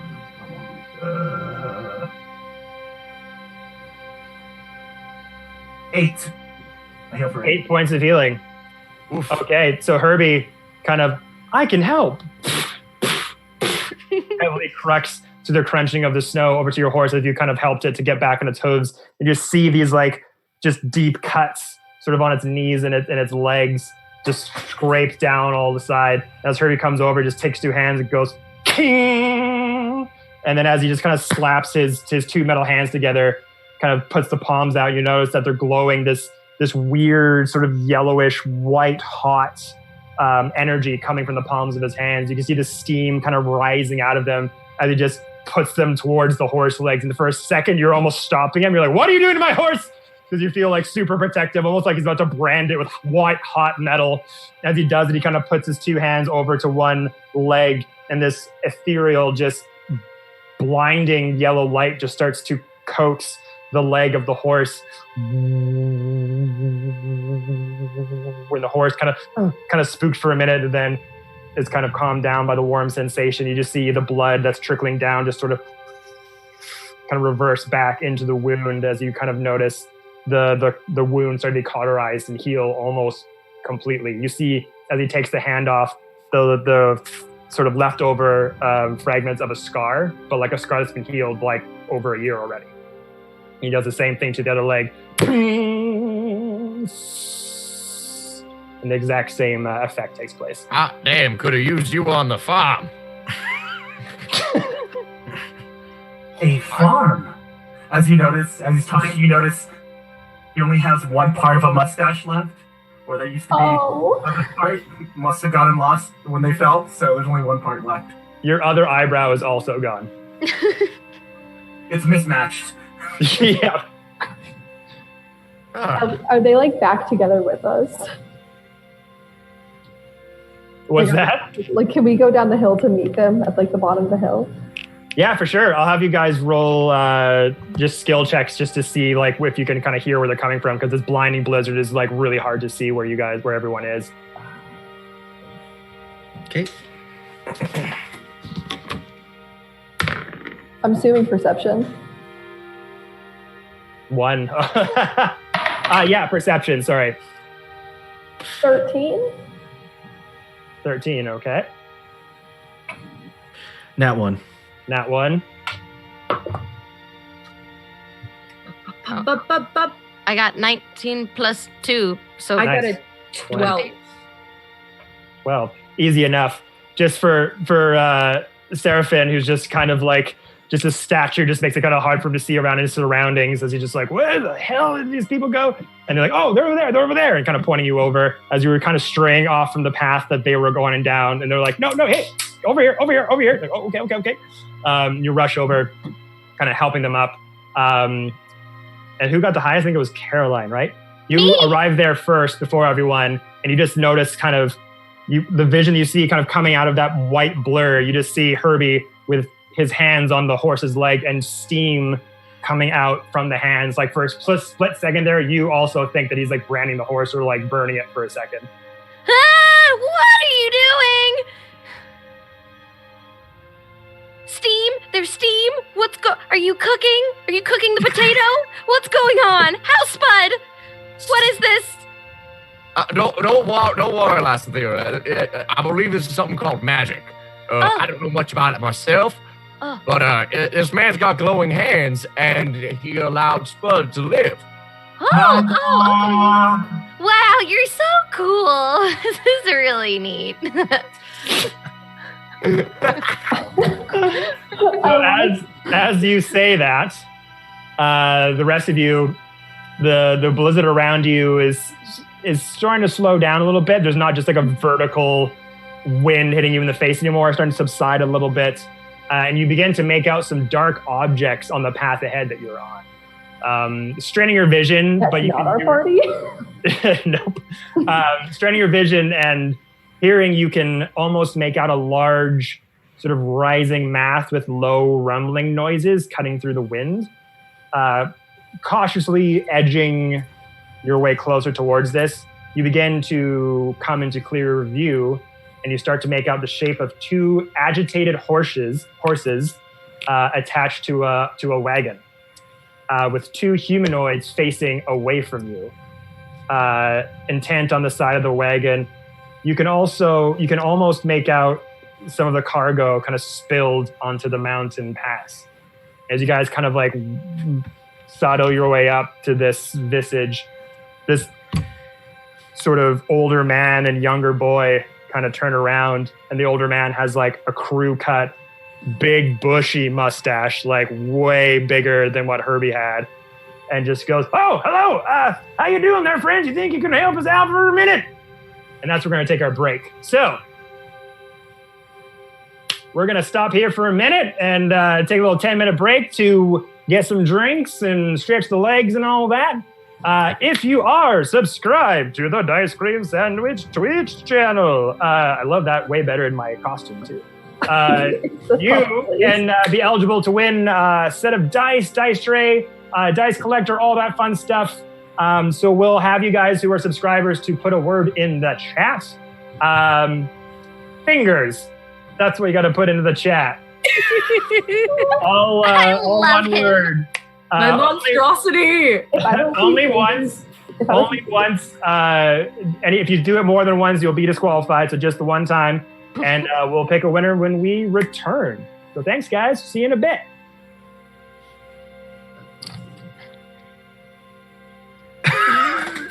This is the joy to dance.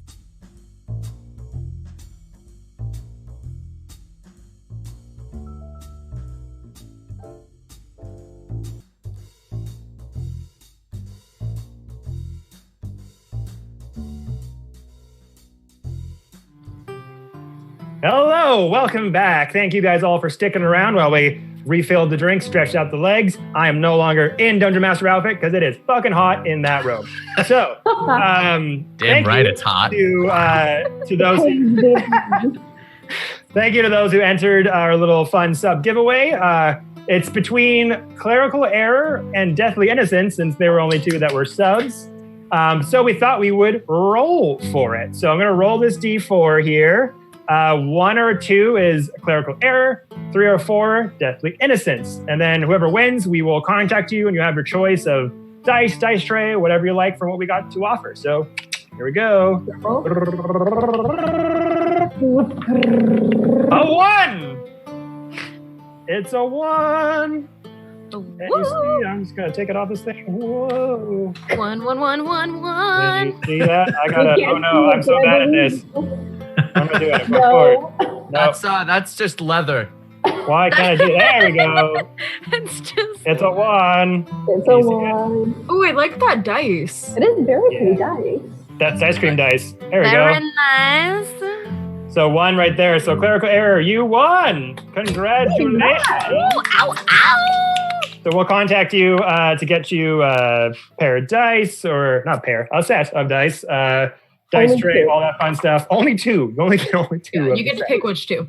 But thank you so much for doing that, guys. And again, every week, every stream, we're going to be doing this. So if you are not a sub, if you got your free to give away Prime sub, please consider doing that to us. It helps support the channel and lets me continue to do all this nerdy shit. So thank you so much for that, guys. Okay, so last we left off, finding yourselves on kind of a traveling path in the middle of this random blizzard that just appeared on the Sword Coast Mountains.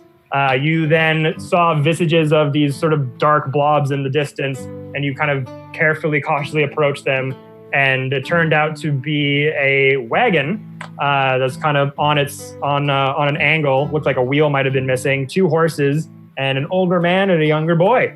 And then the older man was crew cut, could have been a big parka with tons of winter clothing on, with a huge bushy mustache, just turned around and, "Ahoy, friends! Hey there! How you doing today? Do you think you could maybe help me out here? You guys doing all right?" Before we get up there, I cast prestidigitation. You guys know. Presentation on Hermie to give him a bigger, bushier mustache. and complete eyebrow set too that are also bigger and bushier. Isn't he lovely? Awesome. So the rest of you are just kind of behind your hand. Check this old man to make sure he's not trying to pull a bandit maneuver on us. I don't quite trust this. Me neither. All right. So first off, Dea, you kind of put your hand behind your back and just sort of magically wisp these bushy brows and mustaches to form, just like what was kind of like little hanging off, like partially on, hanging on, which just appear, almost grown out of the metal itself, right on top of Herbie's face.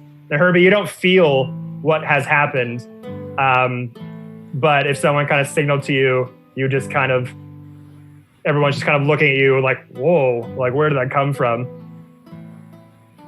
I am complete. Again. Yes, you are. And so, Desperado, what are you insight checking specifically? Because he asked, like, can you guys come help me? My wagon's down.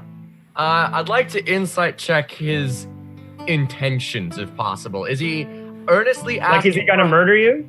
Yeah, is he just doing this? Is he just trying to bring us over here to let our guard down so he can rob us, you know? Okay, sure, roll for it. Ooh, this dice continues to be my savior. That is a 22. Oh.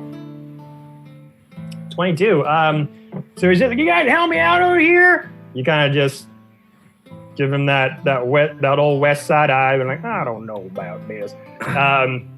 And you kind of look him up and down and kind of get your poker face on, trying to suss him out, see if he's bluffing. Doesn't seem like doesn't have any sort of, not giving off any murderous vibe. Doesn't seem like he's trying to lure you into a trap or anything. It generally seems like his wagon is broken and he needs help. All right. I'm going to lower down these goggles that I guess are sitting on top of my very fancy Sunday best hat, put them on, and then I'm going to glance around at the trees and whatever's around us and try to see if I see anyone waiting in the bushes for us. Sure, make a perception check.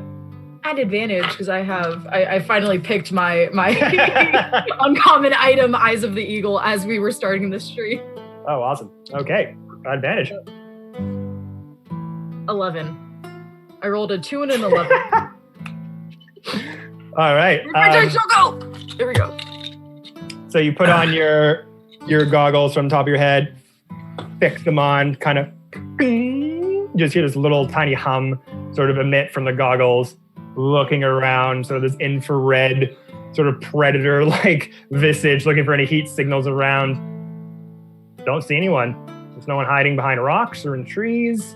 See kind of the visages of, or the heat signatures of some birds flapping away from the trees. A few kind of bunnies hopping around, but no people.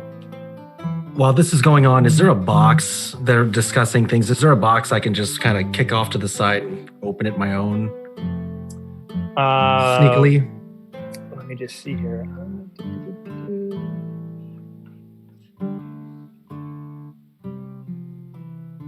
So you don't... the cargo is kind of spilt sort of behind where the wagon is. So you can kind of like make your way over there and suss it out if you like. And I'm going to purposely just, as they're discussing, I'm going to pretend that I don't know them and just kind of keep going and move it to the side. And I'm going to hop off and try to look and rummage while they're talking and discussing. Okay, sure. Did you want to do it stealthily or just pretending like you don't know them? Stealthily. Okay, roll stealth. A million. Ooh, that's plus, that's going to be 24. Jesus. So you go past these, like, just all of a sudden the rest of you are kind of like, just kind of taken aback for a bit for him to be like, yeah, move along. The rest of us need to pass here, please. Thank you. The older man with the crew cut and the big bushy mustache just kind of like a little rude, kind of looks over. And as soon as he looks back, just like Willow and the Wisp, he just like disappeared into the snow. The rest of you just kind of like take an eye off him for a second and go back, and he's just gone. Like his tracks just go and like you have no idea where he went. God damn it, Bobby. I go to the old man with the bushy crew cut and I say, what seems to be the problem here with your cart and horse?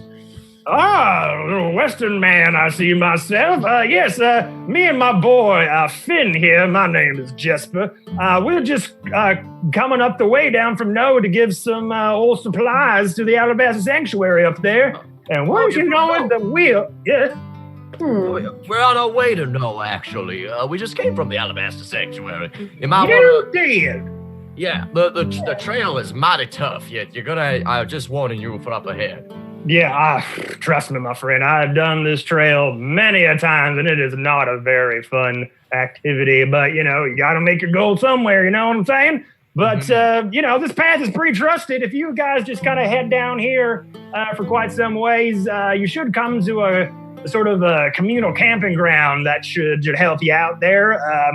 You might not make it to Nohe by sundown, maybe if you're a bit speedy, but you'll definitely be there by the next day.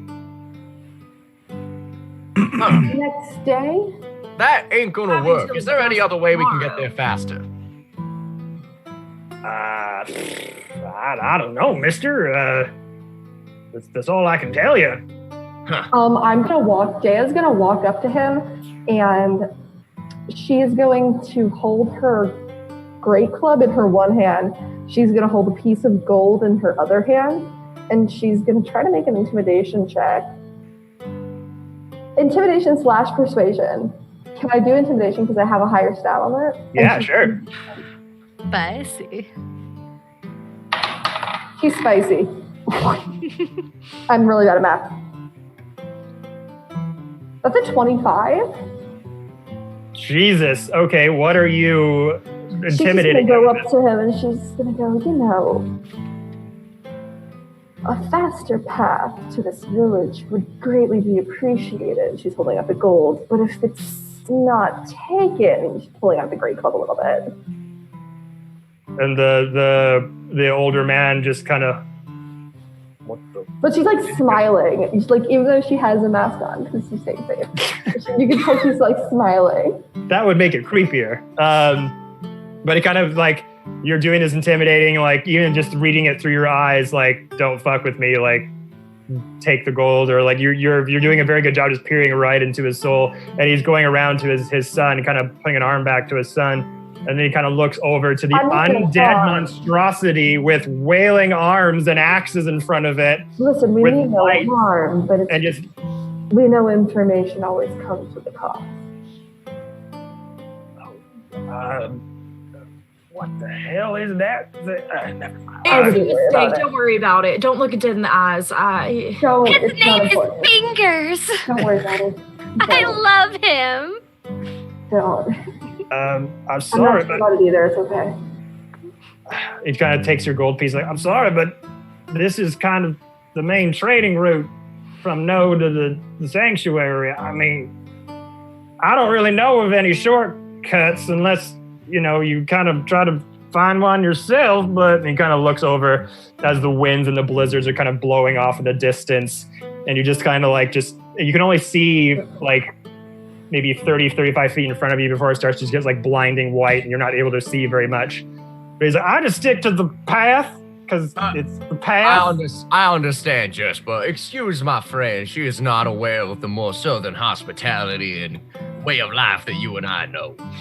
I appreciate you taking kindly to our rather ragtag group of miscreants, especially our dear horse Fingers. Don't look him dead in the eye. But if you need help getting out of here, I would happily help you guys out if you can spare some supplies along the way. You see, we just came from Alabaster, and they were great undersupplied. And, well, we are undersupplied for our current mission to save the city of Nohe. If we help you out of with your current predicament, I'm a skilled carpenter.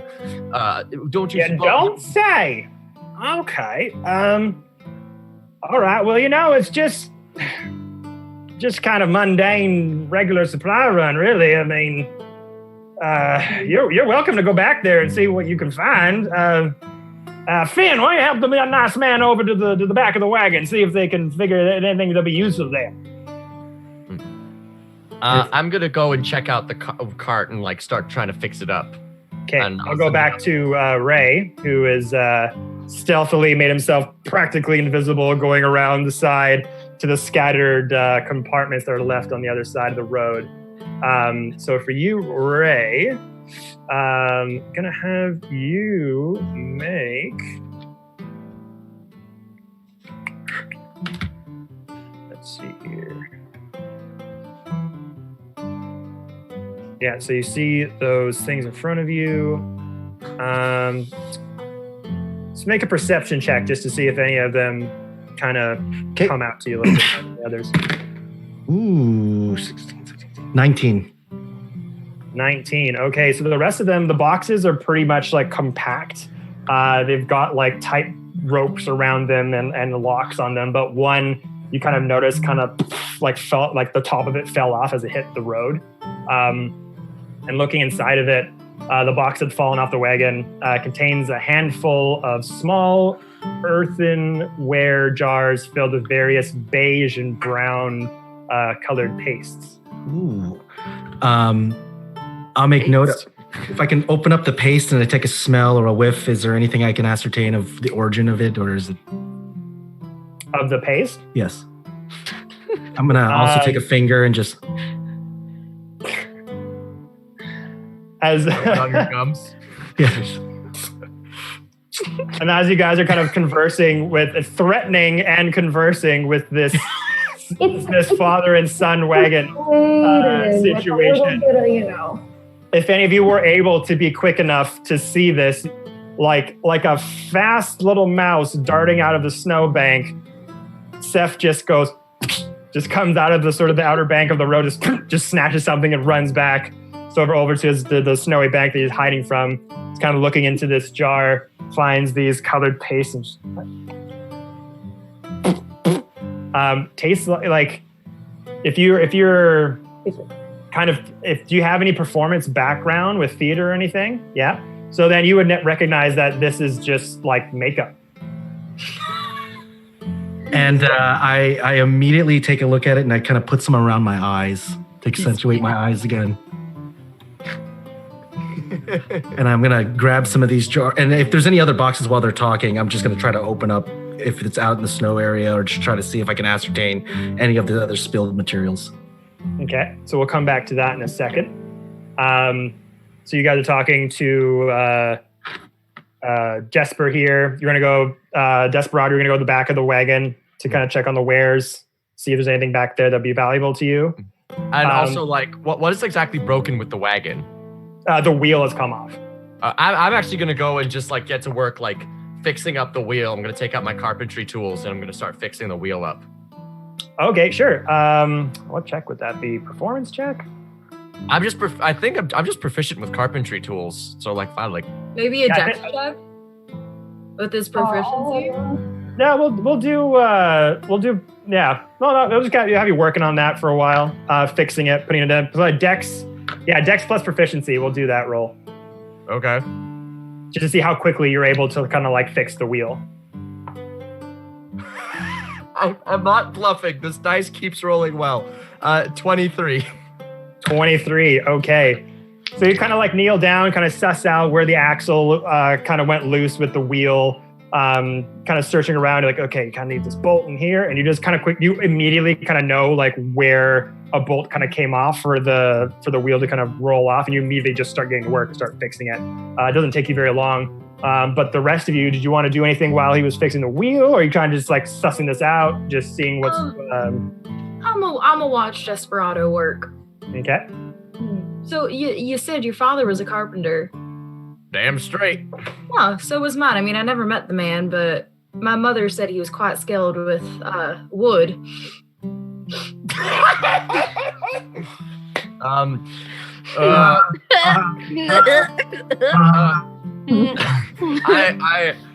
Desperado looks back at you and just goes, well, I'd hope he was skilled with wood. He is a carpenter. If he wasn't, that'd just make him a failure.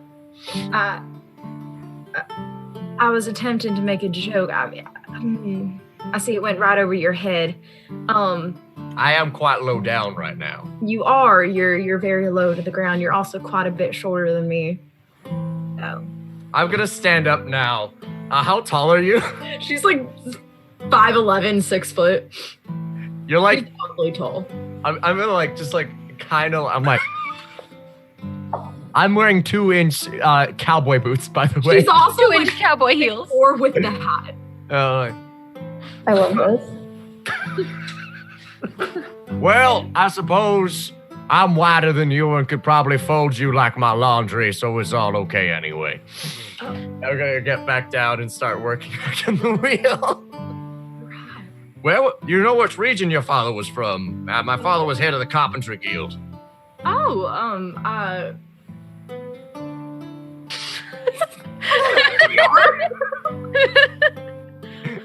He was from yonder. Yonder? He was from down south. You know, Desperado. my daddy might know your daddy. My daddy's from yonder.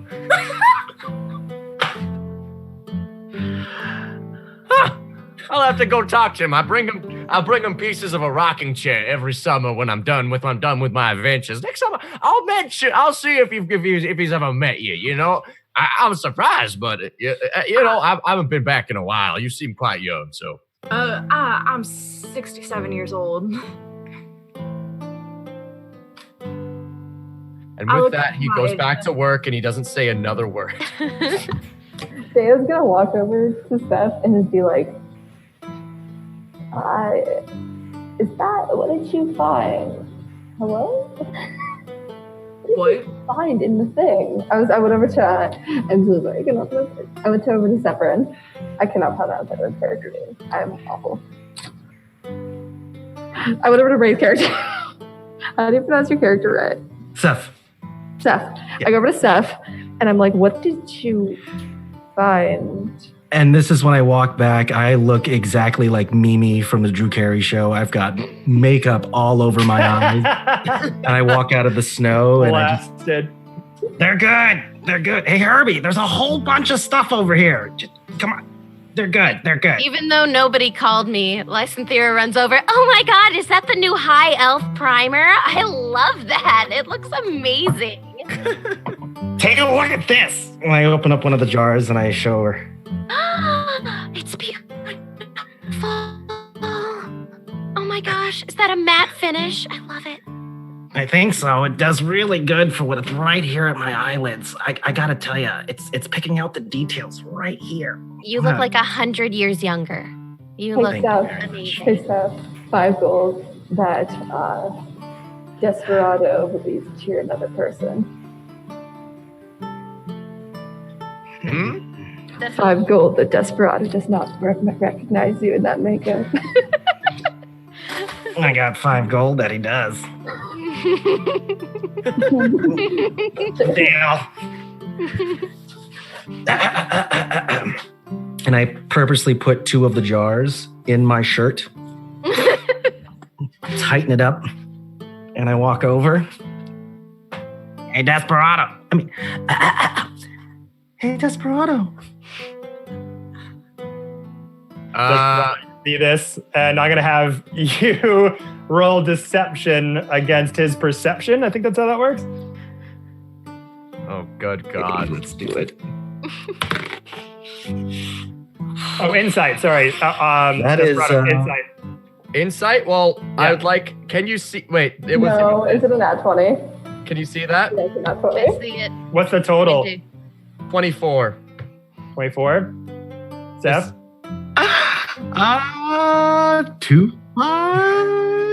25. 25. I get plus on deception, you're right? Yeah.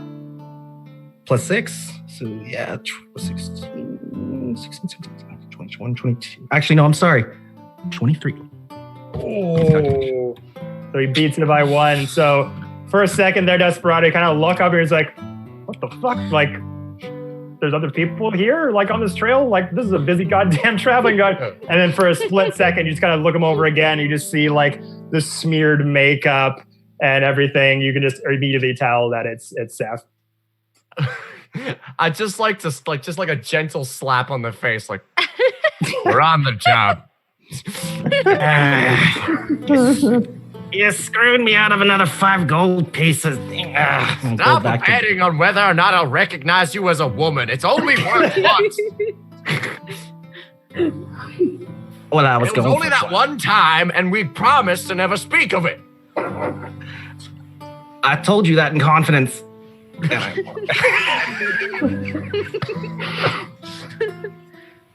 just gonna walk over at this point, for the sheer entertainment. I'm gonna hand him 5 gold. Nice. Entertainment gold. So at this point, Desperado, you've cinched that wheel back on, all fixed up, looking nice. The rest of you were able to kind of like heave the wagon over a bit so you could get it back on there. But it's looking good as new. And then as you do that, did you want to go to the perishables, or are you just like, good deed, good done? Is there anything that's like that could like? Is there any more like health supplies that I could use to potentially heal my horse? Any horse armor stuff I could use? You can go behind the wagon and see what you can find back there. Yeah, I'm gonna do that. I'm gonna do that. Okay, so go back there and roll perception as Finn kind of guides you over to the back of the wagon. This is where I roll low. 6. 6, yeah. So you go behind there, and there's just a bunch of unmarked boxes all piled up on top of each other.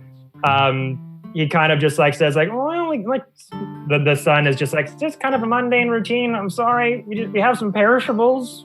If you need some food for your horses, maybe, but that's about it. I'll take some horse food and maybe a can of. You guys got beans? I'm a big fan of beans. Beans, okay. He kind of goes back there, and there's a couple of full big hunk, a bunch of carrots that he gives out to you, and 1 can of beans. It has like a big dent in it, probably from being packed in there at one point. He's like, oh, sorry, this one's got a bit of a, not the best, but. The only thing that lives forever are fiends and beans, as my papa used to say. Laughing in my back. All right. Well, he gives you the perishables, and the father, Jasper, is like, oh my God, thank you. Thank you so much. Like, this would have been real difficult without you here. I don't know what we would have done. I really appreciate it, my friend. I really do. No problem, sir. I appreciate you giving us some of our supplies. Happy trails. Happy trails. All right. No problem. All right. Well, good luck getting down to Nohe. I hope you guys are able to get there when you need to. See you around, I guess. Nohe's a very nice place. You'll have a good time there. What was that? Pleasure meeting you. No, nice meeting you, too. And he just kind of notices the horse again, just those axes, just like kind of almost like he's the arms are like practicing moves with the axes, just like just trying to get to know its spatial awareness of like where the arms are. Once in a while, the edge of the axe just goes into the side of the horse neck. But he's undead, doesn't feel anything really, and just gonna. The wounds glow. Yeah, the wounds just kind of. There's not even much blood left for it to really bleed. Just kind of takes it out like a stump, like an axe hitting a stump, and just continues to flail around. Jasper's like, all right, well, we'll be getting out of your way then now. All right, have a good one. Have a good one. He just kind of hurriedly gets back away from you up to the northern point of the trail. I'm keeping these. Yeah. He had a good point. Do we want to try and push our beasts through the night to get there faster? Or are we okay with getting there in the morning and then just hoping we can deal with everything by dusk tomorrow? Look, my intuition, if it wasn't for this storm, I would say push through the night. But if we push through the night now, there's a good chance our poor horses and rides won't make it through the night. We're sturdier than them, so I suggest we just take it slow and hope to God we can take on whatever's happening and know the next day. All right.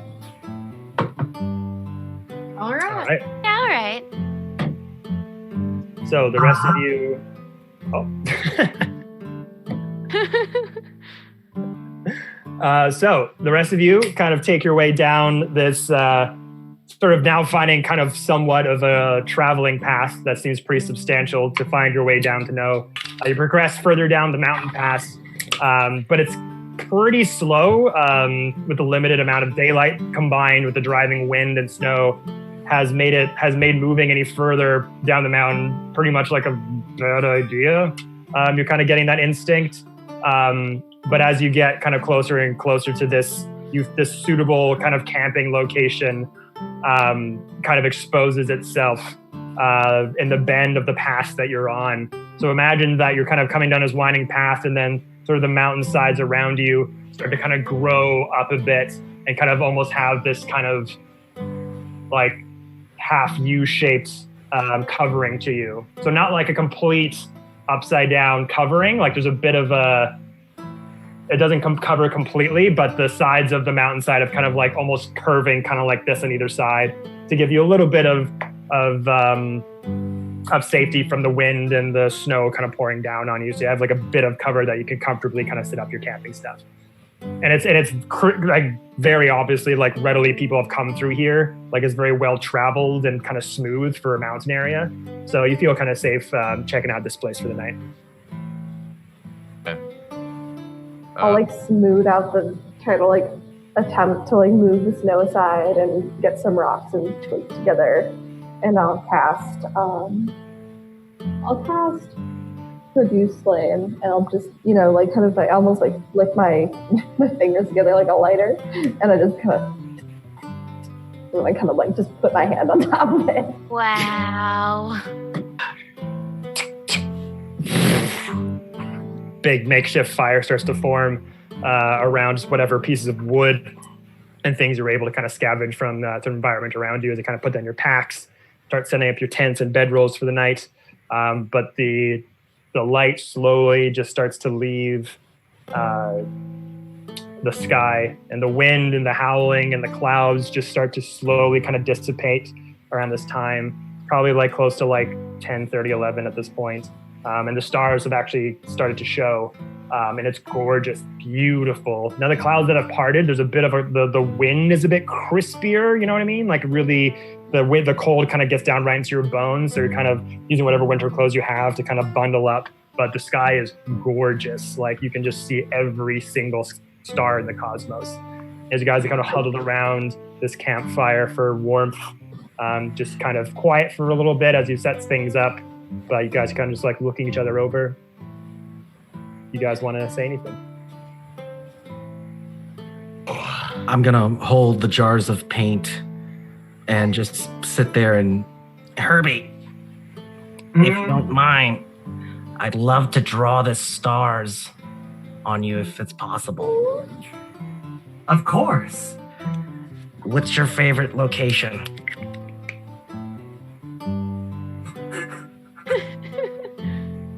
Hunkers down, head just exposing face. How tall are you? 6'4". You're gonna have to come just a little bit more down. Click, click. There we go.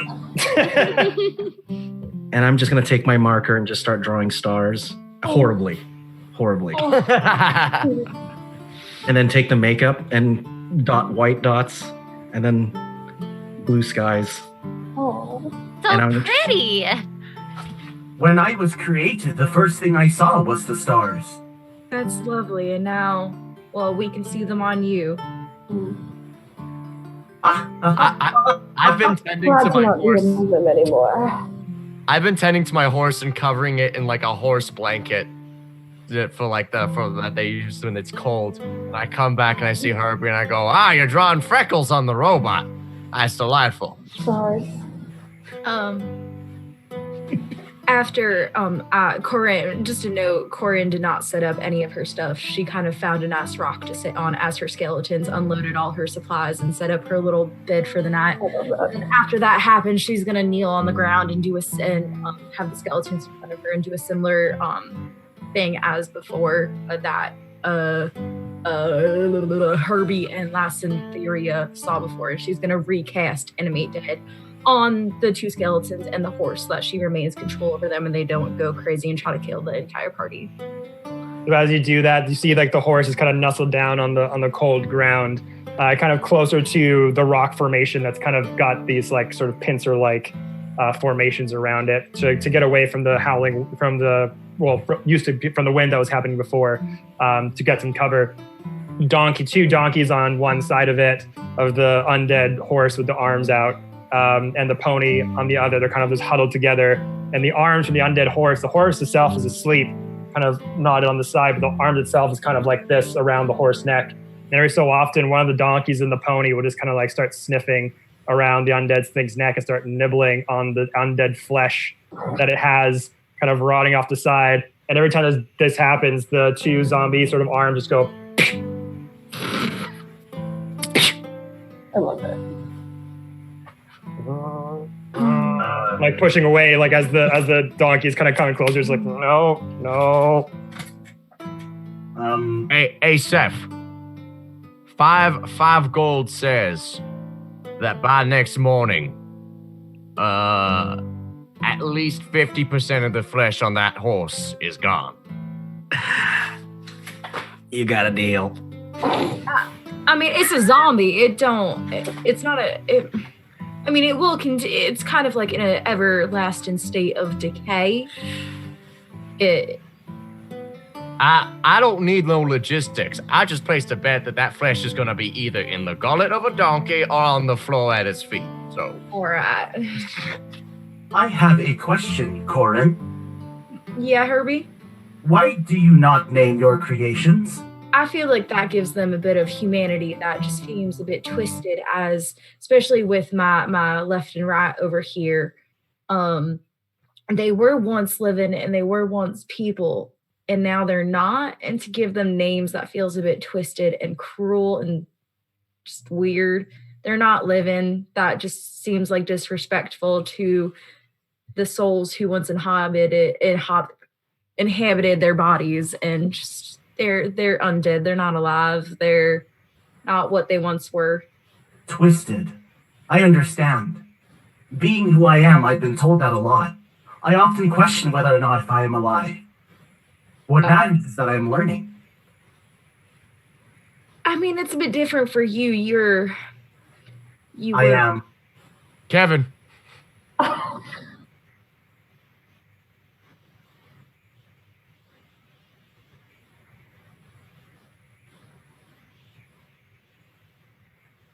Yikes. Oh my god. Oh.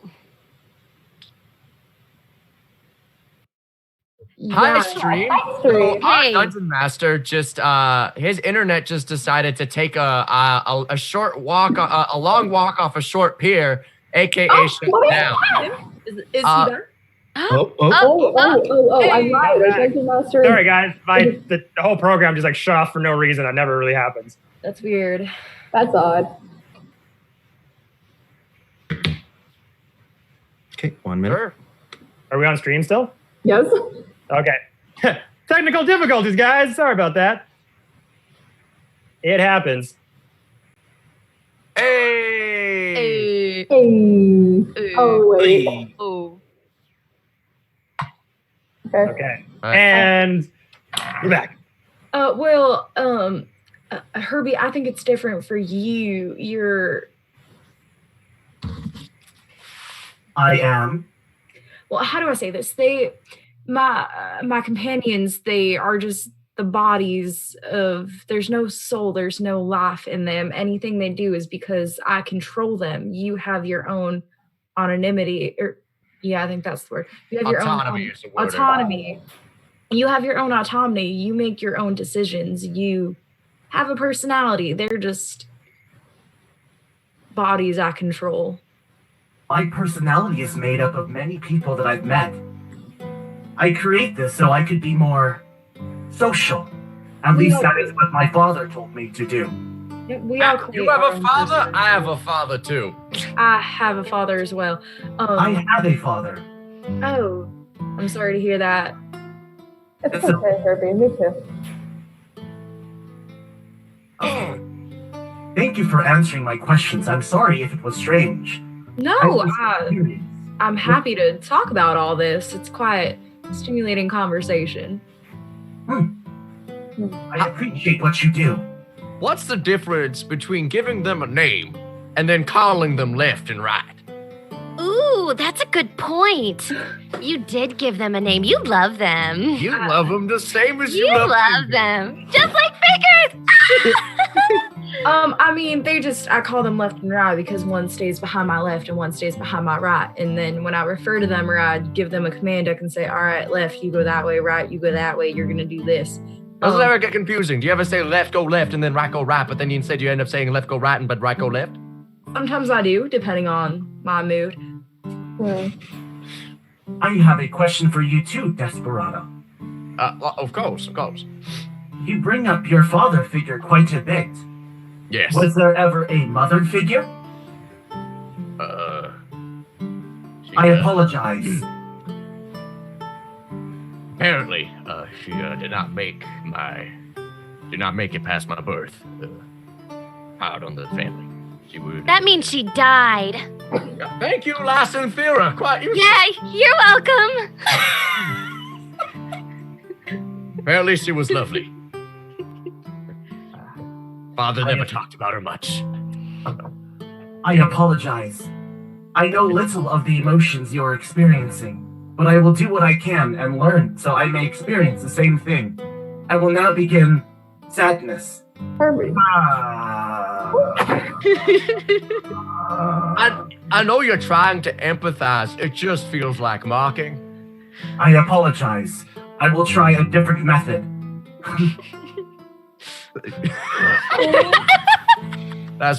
You know what? That's actually comforting. But although I am a mixture of different emotions, know this. I truly am sorry, and I regret the fact that you did not grow up with a mother figure.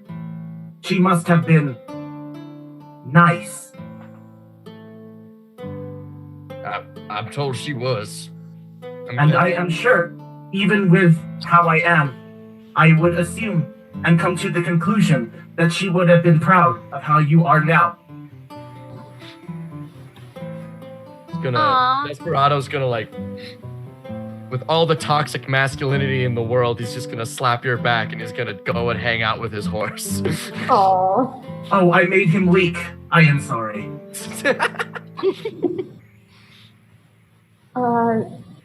Fuck it, why not? Dan's gonna go up to Desperado. Yeah. Although it might not mean much, I think I might be able to emphasize a little bit more than our wonderful Warforged. Yeah, I don't think it's not his fault he doesn't understand parental bonds, but You don't have to hide it, you know. Not a matter of hiding. Being a possession of a deity doesn't mean you have that ability to make those bonds, but it's worse when they're taken away. It's not a matter of hiding. It's a matter of You don't have to be tough all the time. Well, what's more useful? Well, for my line of work, I grew up as something of a militia for our small town in yonder. So that's all I can say. Not useful. I understand. I was the strongest of the chosen ones, spaced out. But hard to be strong. You might be strong on the outside, like we are, but You don't always have to be strong. The people that you are companions with. That's the point of having companions. Well, thank you, Dea. I'm gonna go into my tent and carve my rocking chair.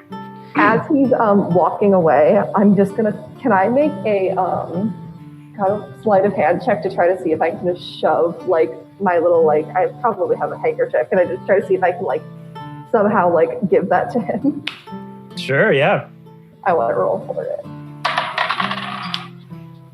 That is a sleight of hand.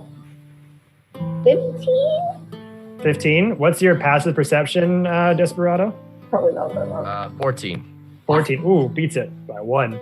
So yeah, as he gets up to leave, you successfully just snake in a little handkerchief in there. Okay. Is it in like my back pocket? Yeah, that's what I was trying to go for. Okay, I'm not gonna notice that for a little bit. I'm gonna mope in my tent. It's like enough that it'll like fall out if you sit down, is what I was thinking. Okay. Seth, you use art as creative expression. Can I conclude that you also use it as a form of escape? Well, I just really like taking other people's stuff. And when I wear the makeup, it makes me feel good about it. Oh, so it is a arousing experience. Yes. Noted. Lysynthera, Yeah? are you real? Hi, what do you mean? I'm here. You are such full of life. Oh, yeah, that's because my parents don't love me. I have to get constant affirmation from strangers. That's why I became a singer. Sometimes I tell jokes, but I am real. I just can't go home. Well, my creator told me, when he was still around, that the home is where the heart is. So wherever your heart is, might be your home. You know, thinking about it, I might like to put my heart inside of Fingers because I think that he would like hold it really well, and then it would be like this neat dead horse chamber for my heart, and I would love that. But maybe you're not talking about literally. Are you talking about like figuratively? 5 gold pieces says she does it. Herbie. Sarah's walking back over and she just like chucks the gold at him.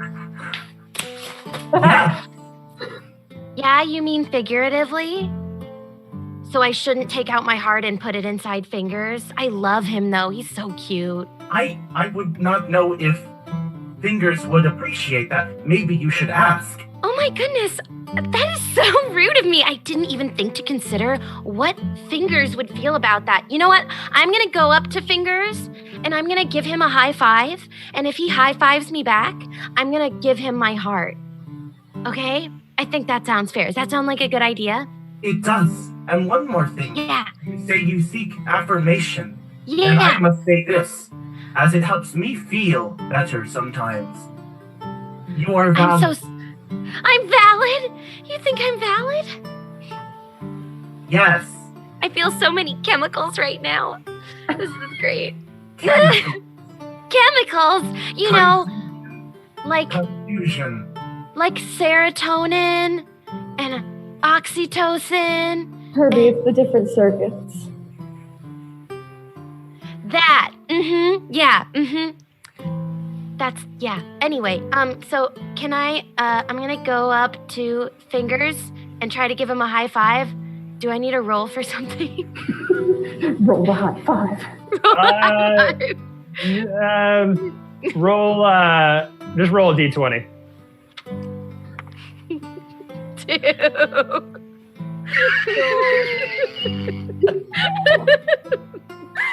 What'd you get? 2. Got 2. Got a 2. Okay. So you walk up and the hands are just kind of like laid down like this. And you just go,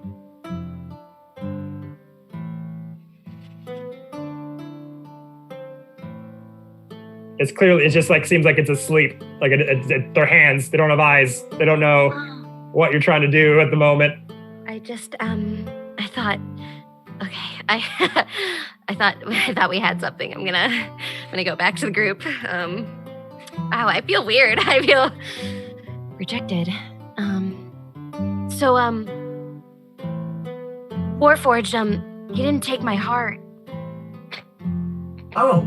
Yeah. Well, then I imagine, as who you are, Mm-hmm. you should keep going until you find someone that will accept your heart. I will find my way. I can go the distance. I'm gonna go to sleep. Okay.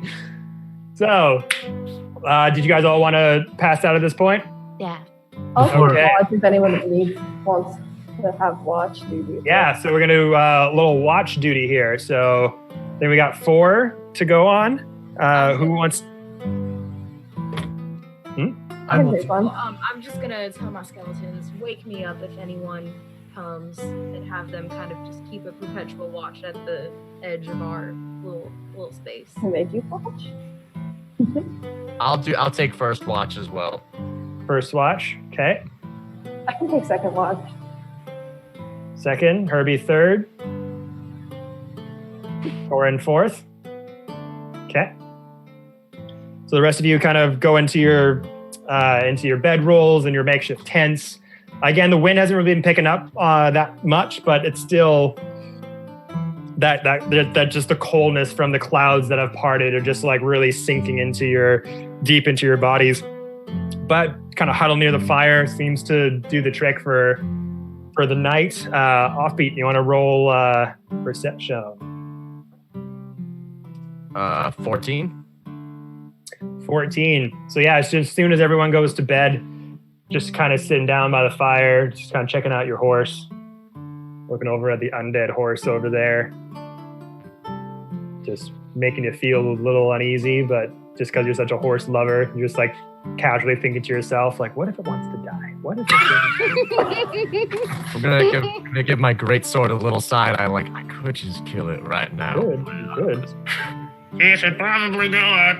It's not the first time I've had to put down a horse. But throughout that your course of your watch, you don't hear anything out of the ordinary. Rustling of just some deer, some animals in the wilderness, but nothing out of the ordinary. I'm gonna take one of the logs that's nearby the fire, and just on my watch, I'm gonna slowly whittle down like the arm of a rocking chair. Start working on that. With my awesome. carpentry tools. Sure. Flick the little wood chips into the fire just for funsies. So do that for a while just to pass the time. So then you're going to be waking up Dea. Yep. I'm gonna. Dea, did your handkerchief have your initials on it at all? It has the symbol that's kind of on her armor. Would I figure that out, that it's from you? I mean, it's pretty prominent on her armor. I mean, it depends. How smart are you? He's not. He can probably connect the dots. He can connect. He can connect a dot or two. He can count Or to two. Did his education to 3rd grade. So he takes a handkerchief and he just kind of at your face to wake you up. Bitch. Get up there. Ah, Thanks for earlier, by the way. always here for you. Strong understands strong. Yeah. And then I'm gonna go to my tent, pat my horse, go to sleep. Just saddle up right next to it.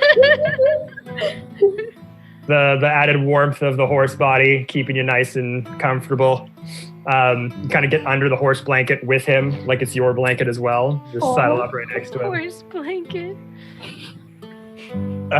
Dea, roll perception for me. I can do that. That is a 14. 13. 14. So same thing. You're kind of looking around. The fire's kind of crackling. It's getting a bit lower at this point. the flame. I'll just keep if I'm bored, I'll just keep flicking little fire. Just kind of cross-legged, just flicking little mini fireballs and a flame. But same thing, just hear kind of rustling of deer, some birds flapping off from the trees. The wind kind of picks up a little bit as you're waiting there. Kind of the fire kind of almost goes out, but it maintains the flame. But yeah, nothing out of the ordinary comes out. Who am I waking up? What's that? Oh, you're waking up Herbie.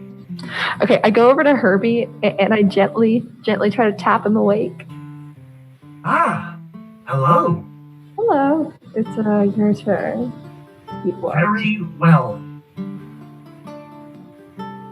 And does all of his checks to wake you up a computer. Uh-huh. Ding ding ding ding ding ding. Checking if all parts are still there. They have a tendency of doing that. I shall take watch now. Thank you. Kunk. Kind of iron giant steps over past the log, just stands there, sort of in front of the path that you haven't discovered yet, down the way. In between you, Herbie, roll perception.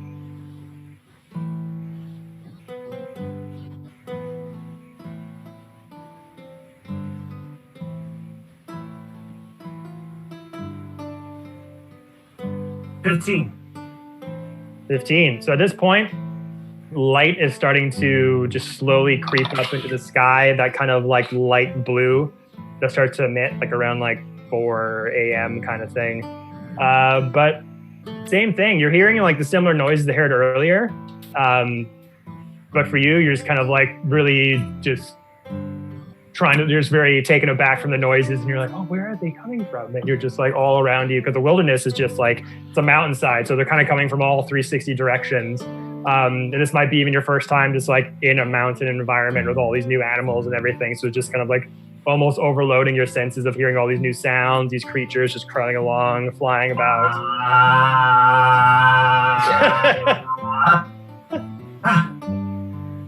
I am now aware. Never mind. But same thing. Nothing strange comes at you. Don't hear any wolves or anything. Yeah, so you're actually feeling your actual real fur, mustache and eyebrows. That's new. That's a new sensation. You've never felt that before. I am complete.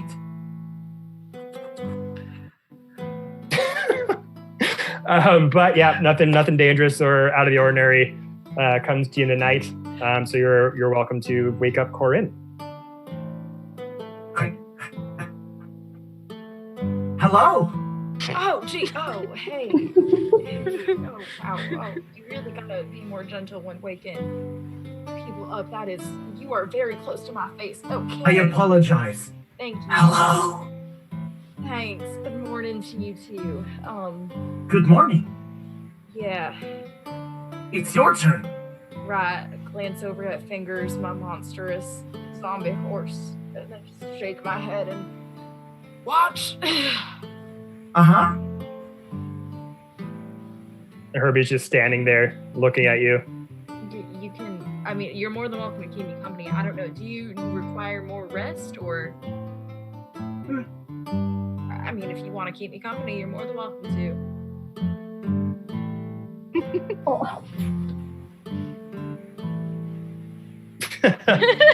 So you go do your watch as Herbie just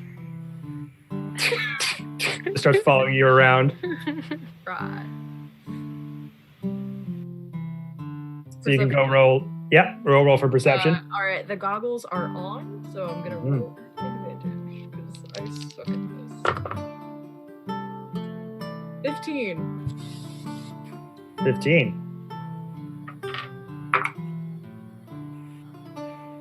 Okay, so as Herbie is kind of just kind of talking to you about this, that, and the other thing, about the things that he saw during the night. And then I saw this, and then this came out at night, and then the birds flew out. And then I think I heard deer. Never heard deer before. Also, there's hair on my face. It feels very strange, just kind of in that, just on and on and on and on. And you kind of put on your goggles and you're kind of looking around. And the visage that you see is just like, it's starting to become like pretty light out. They're probably like 5, 6 in the morning. So it's not, bright out, but it's starting to get that close to that. And you look around and then sort of in a sea of white, you see a face. Just the outline of a face. And it's hard to make out what is this face because it's just in a sea of white, you just see a face.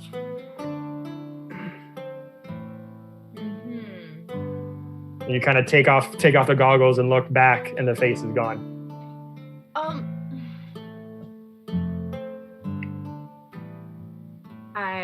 I'm gonna Herbie, do you mind just watching over my shoulder for a bit? I'm gonna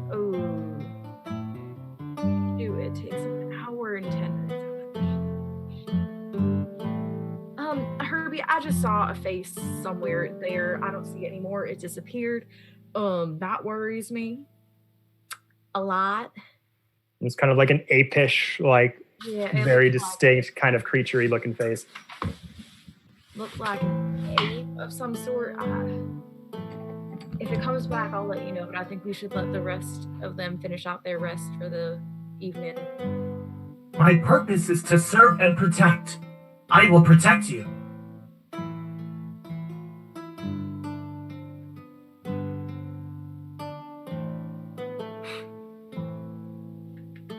Oh, Corinne, I think your mic got muted. Hello? Oh, there you are. Hello? Yeah, you're there. So left and right are just going to kind of gravitate towards the side of camp where I saw the face, and they're going to hang out there, and they're ready to attack.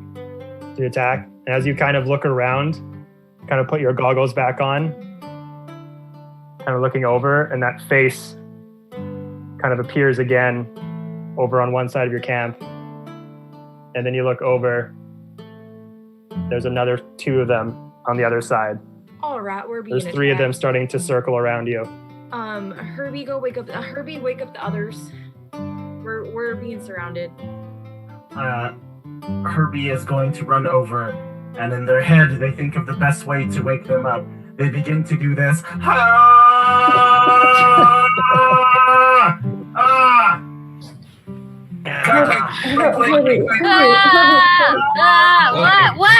What is it? Surrounded. By Faces. Not very friendly faces, I assume. Oh. So it's time for us to break some faces? Yes. Desperado's gonna spring into action and deftly climb onto his horse, whipping off the blanket, only costing 5 feet of his movement because he's a trained horseman. I love that for you. So as you guys all start to spring up from your campsite beds, these faces that only can be seen by Corinne in these goggles, the rest of you is looking around, and as you start to kind of look out, these faces kind of start to slowly make out these pink-like faces, like etched into the snowy tundra on the side. And as you kind of have all of your guard up, one creature on the far side, the 2 on the other, come out of the snow almost like they just came out of it invisibly. And then standing before you are 3 huge, hulking yetis that have found your campsite. And we're going to roll 20 now. Roll 20! And I'm going to have you all roll initiative. There we go. Let's do Do you it. want us to roll initiative on roll 20 or do you care? Up to you. You can use real dice here. If you don't have dice, you can use the roll 20 if you like. Do you add your initiative to that? I'm assuming. Yeah, you roll your d20 dice and add your initiative to it. And I got 9. Oh, I also got 9. 12. So you guys should be in the invite link that I sent you. You guys should be in there now. Oh. What you got? I rolled a natural 20 plus 2 for a 22. I got it.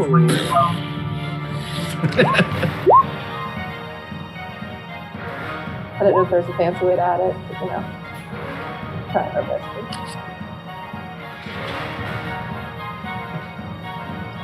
go.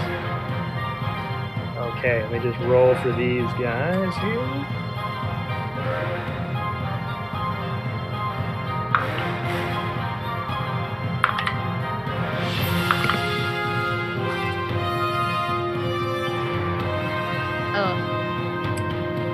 Okay.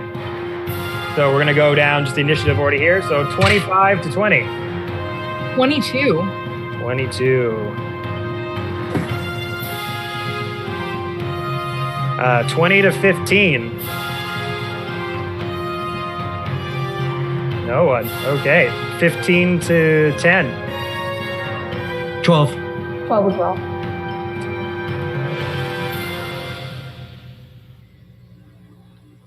15 to 10. 10 to 5.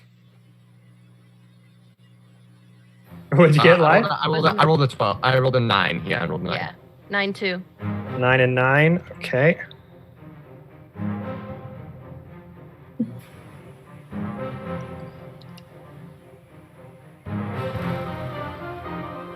And then 5-0. Herbie, what did you get for initiative? 20. Oh, you got a 20. Okay.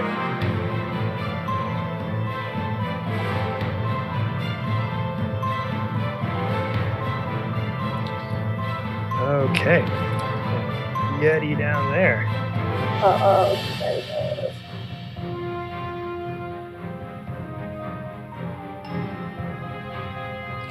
Okay, Corinne. So you, being the first one to see these Yetis kind of come out of their very sneaky ways of coming out of the snow, you got first correct. So what would you like to do?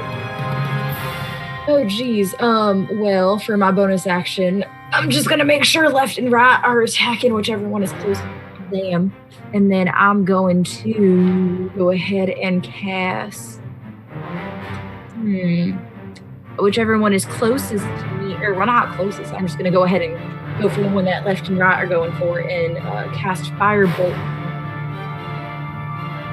So I'm going to put 2 skeletons on the field here. So they're under your control. They can attack and everything. Oh, amazing. I see them, yay. Okay, so... Oh, they are quite a bit a ways away. Oh, geez, I haven't used roll 20 in forever. Oof, they are far. So left and right are just going to run towards a Yeti. Okay. That's their turn. So they make it that far? Yeah. Do you have any special way that you use to command them to kind of go over that way?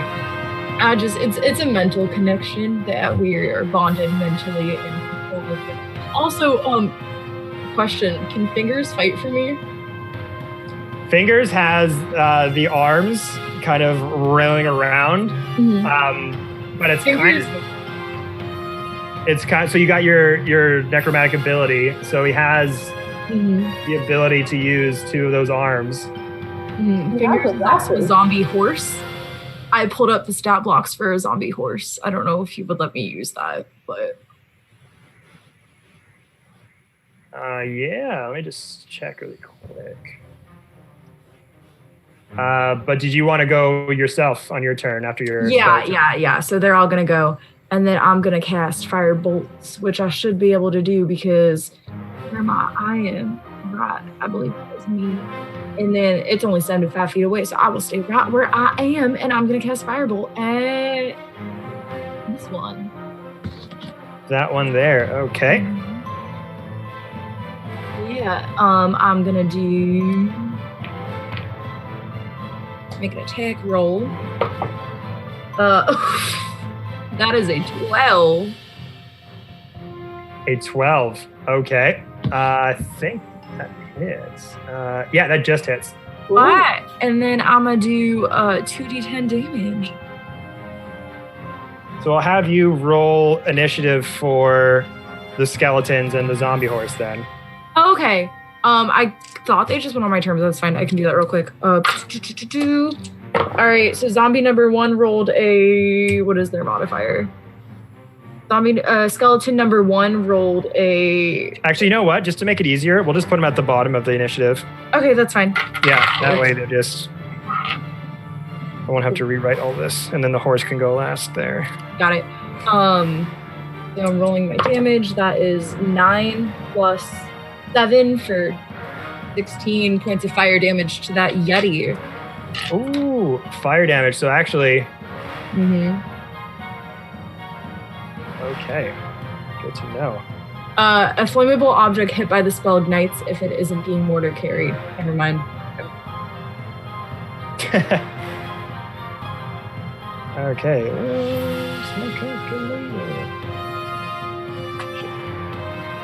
So how much was that again? 16 points of fire damage. 16. Okay, so you immediately just kind of get up. You kind of go, like, signal to your zombie friends, just go sort of lumber forward. You kind of rush, stay where you are, and just a giant fireball lunges over, hits the Yeti right in its chest, and its fur starts to catch on fire, and it starts freaking out, and just starts like rumbling around the snow. It has disadvantage on attack rolls and ability checks until the end of its next turn, because it is afraid of fire. Good job there. Up next is that same Yeti. So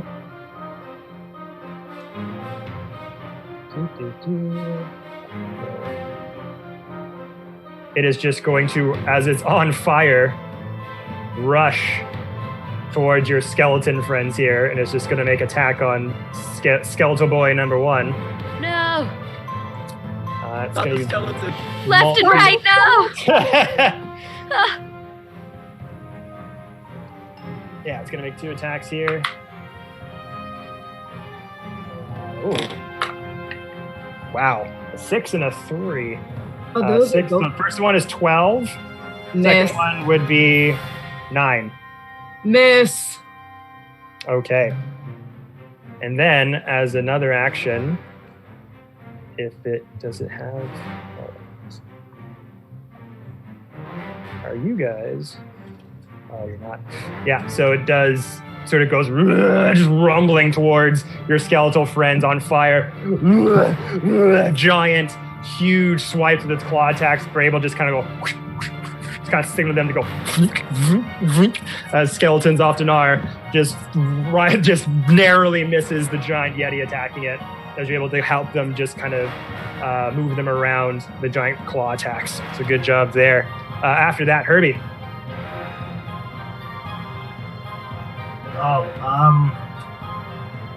So I'm gonna attack the one farthest next to the one that is attacking the skeletons right now. That one.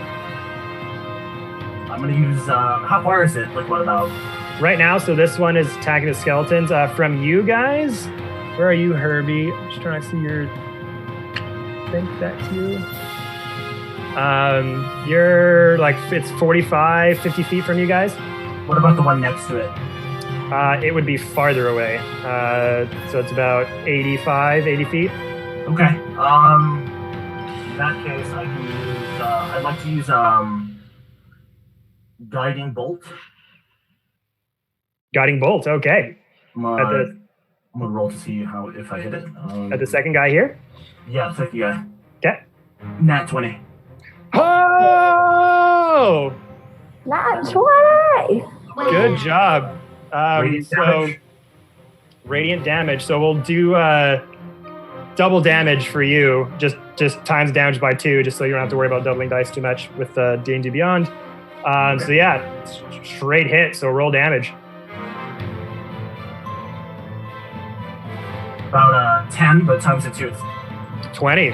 Yep.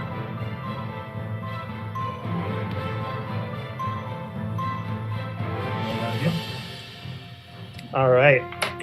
So you guys just see, Herbie kind of stand up. Engage, attack mode. And his hands just kind of come off from his arms. This radiant light just rockets through the blizzard environment around you. and just smacks right into him, almost taking him back, but doesn't catch any of his fur on fire necessarily. There's 2 giant scorch marks on its 2 pecs. So good job there. Instant hit right there. Up next, we have that other Yeti. So that one and just runs towards you guys. Actually, it's going to engage the skeletons that its other Yeti friend is also trying to hit. Ba-boom.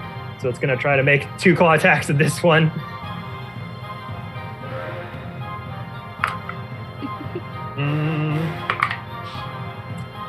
Oh, so the first one is 14 to hit. Little hit. And the second one, 21 to hit. So those both hit.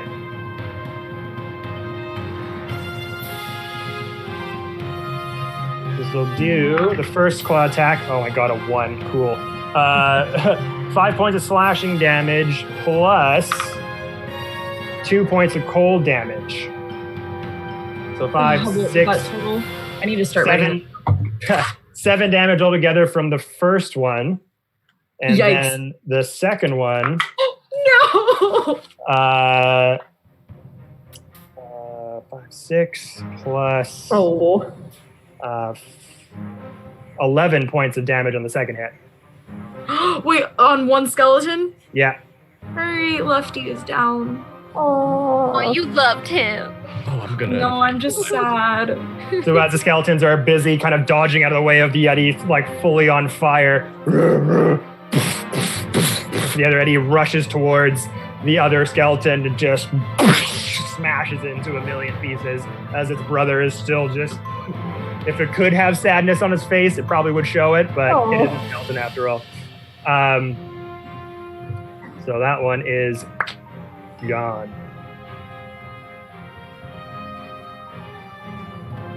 Okay. And then after that is Zeph. Oh, excellent. Just a quick question for clarity. Is Desperado's horse next to me? I can't see on the... I'm on my horse. Correct. Or is it near? Because if it's considered larger than I am, I'm going to try to hide using cunning action, then try to fire at it with my one of the Yetis with my. Let's see. Let's go with a short bow or crossbow. Sorry, crossbow. Crossbow. Okay, sure. Okay, so cunning action, hide, and then let's see, crossbow to let me see if I can go over there. Can I control it? Sorry, I don't use roll 20. Okay. 6, 9, 10, 11, 12. 12 again. Were you shooting at which one? The one closer to the skeleton. So the one that just broke the other skeleton apart? Yep. Yeah, that hits. 12 hits. Oh, nice. Is that considered sneak attack because I'm hiding behind the horse who's bigger than I am? It's within 5 feet of another target. So perfect. Yeah. Correct. 4, 7, 8, 9, 10. 10 points. 10 points of damage. 10 points of damage. Okay. So is it your crossbow? Yes, that's correct. And sneak attack. Okay, so you kind of rush behind the horse, size up your shot. Just see like the Yeti on fire, just trying to smack these things. The other one barreled towards it. And as soon as it hit that other skeleton, you just kind of found your shot. Just like sticks right into the neck of the Yeti. It's just like cycling around, trying to smack the arrow out of like right into its jugular. So good shot there. As blood just goes going, just pouring out the side of its neck. Desperado, I got you, buddy. I give you like a fist bump. Like, oh damn, you're a good shot. I remember my All right. Up next, Seth, we got Daya. So, okay. So the Yeti that hasn't been hit yet, the one kind of in the far, like, kind of down right hand kind of Yeah, corner. the one on the other end hasn't been touched yet. Yeah. I'd like to fire 2 bolts of Eldritch Blast at this motherfucker. Eldritch Blast. Yeah, go for it. You got the range on that? Yes, it's in range. It's 120 feet. Okay, sweet. Go for it. All right, I got to roll twice because it's a 2-part spell. Yeah. Ooh. I did really bad and really good. Okay. What'd you get? Oh, wait, plus 7, so. I got a 13 and I got a 27. Both will hit. Roll damage. Okay. And I get to double one of them because one's a nat 20, right? Oh, yeah. Yeah. Okay, so I got an 11 and a 12, so I'll double the 12. So that's a 24 and 11. So what's the total damage overall? I feel like I'm in math class. So that'd be 35. Yes. Don't check my math. I think it's right. 35. Okay. Oof. That took a lot out of him. Ooh. So as you guys kind of see, you guys focusing fire on these two Yetis over there, Dea just kind of comes split off from the group. And again, kind of saw how like Corin did hers with kind of the finger gun. I was like, I like that. Kind of looks at the hand though and is like, I think I can do better. Kind of puts the hand up and just sort of a very firm grip. And this ethereal green flame energy just lights up from forearm to fingertip. Take your wrist, ball the fist, look over. These huge like shotgun blasts of green energy just snake over towards the other Yeti. That's the only both of damage the that they shoulder blades. Big chunks of skin and meat just shatter off the bone as it's just taken almost back off its feet, but it just kind of goes back on its hind leg. It just howls in pain as blood starts to pour down its white fur. You can just see it, bone protruding from the collarbone on those vicious hits. So good job there. Up after that is Lai. Me? Elfbard, yes. Me? Oh, okay. How far away from me are they? From you, they're about, let me just see again, about 45. The one under the other one, the one that killed a skeleton, that one is 40. That jerk. All right. You see, that one is around, it's at 55 feet, and the other one is 55. So yeah, both 55. Oh, they're both 55? Yeah. You can hop on my horse and hold your action. I'm gonna go rush up to them next turn. So May I do that? Can I hop on the horse? Because I don't think any. On the horse? Yeah. Yeah, sure, go for it. Okay. Do I have to roll? Yeah, make an athletics or acrobatics, your choice. Acrobat. I'll go for acrobatics. Okay, roll for it. 14. 14, yeah, easy enough. You're able to just kind of hoist yourself up on there with the help of Desperado. Gets yourself on the horse, on his back. Cool. And then do I have to wait, or do I go now? So did you want to hold your action to fire? Is that what you're doing? With a bow, so. or? Oh, I have no, I have a longsword and I have a whip, but I was thinking I could do vicious mockery and just throw a bunch of insults at him. When it comes into view, when it comes into range. Yeah. So yeah, you can hold your very awful insult. I'll hold my tongue for when the Yeti gets in range of it to hear you. Ooh, I never. I'm gonna give you a tongue lashing, boy. I'll tell you what for. All right, no problem at all. So back of Desperado, and then we come to Desperado. All right. Your move, What Sailor. size are these Yetis? What size? They are large. Large monstrosities. You picked that because you knew I was a mounted combatant. I don't know what you are talking about. Is there flanking? Flanking? No, I don't think so. Dang it. I want advantage so bad because I've got such a stupid trick. Okay. I'll just rush up to the horses nearest to the other skeleton. Yeah. With I've got 60 feet. Is this horse I'm gonna move up to. So this one is the undead horse. Oh, okay. I'm just gonna move myself up here. 60 feet is the horse's movement. 60 feet, okay. And you've got Lysandra on your back as well? Yes. So when that comes in a range, they can hurl their insult? Yes. Yeah. All right, so you're attacking the flamed Yeti? Correct? Yeah, I'm gonna attack both of them. So I don't know what Lysandra is gonna do. Lie, did you want to hit the one that was on fire or the other one with your incredible insult? Which was the one that killed the skeleton? The one not on fire. Him! Okay. What horrible insult do you hurl at this Yeti? Oh, you big dumb. Your parents don't even love you, and your coat's not even that shiny, and your peers talk about you behind your back. All right, roll your, I think it's a D4 of psychic damage. Okay, here.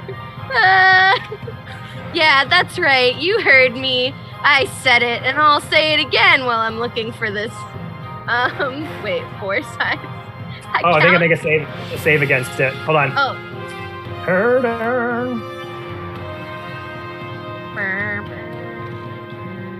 Is this one? No, this is. Oh, okay. Yeah.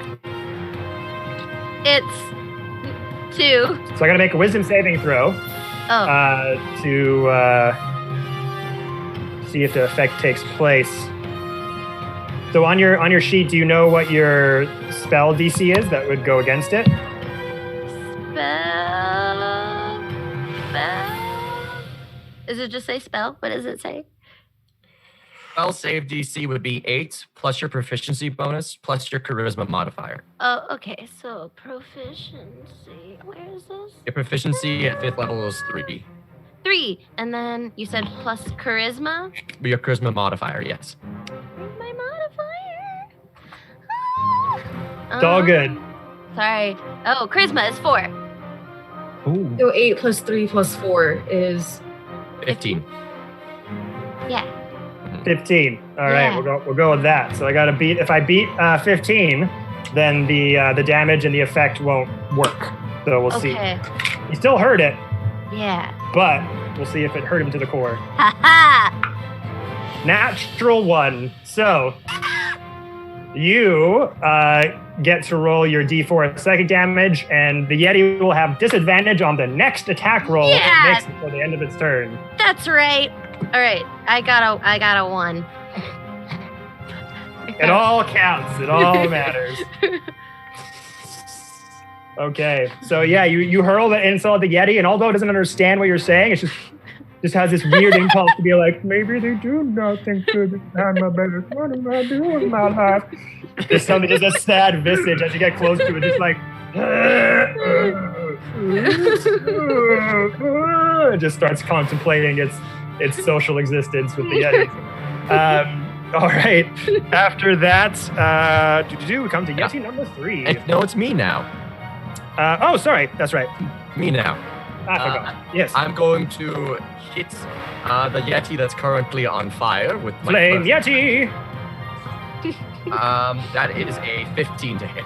That hits the Flame Yeti. And the Flame Yeti is gonna take that's gonna take 12 damage from my greatsword as I just booshka, and it's now marked. So every attack it makes against anyone other than me it's gonna be doing that at disadvantage. Okay. They already had disadvantage from the fire, but yeah. Okay, well then the next Yeti is also gonna hit. If I hit, it's gonna get the same thing. Yeah. 13. So much disadvantage. 13 just hits. Roll damage.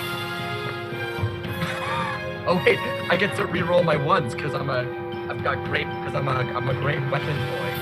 Indomitable. Weapon boy. I'm a great weapon boy. That's the thing. Great weapon boy. Oh, bless the dice. 14 damage, and it is also marked. Ooh. 14. Avast, you fools! You're talking mad shit for someone shorter than my horse. So you're hitting it with your sword? with my great sword. The great sword. So you rush over to the kind of, and you rush towards it on your horse.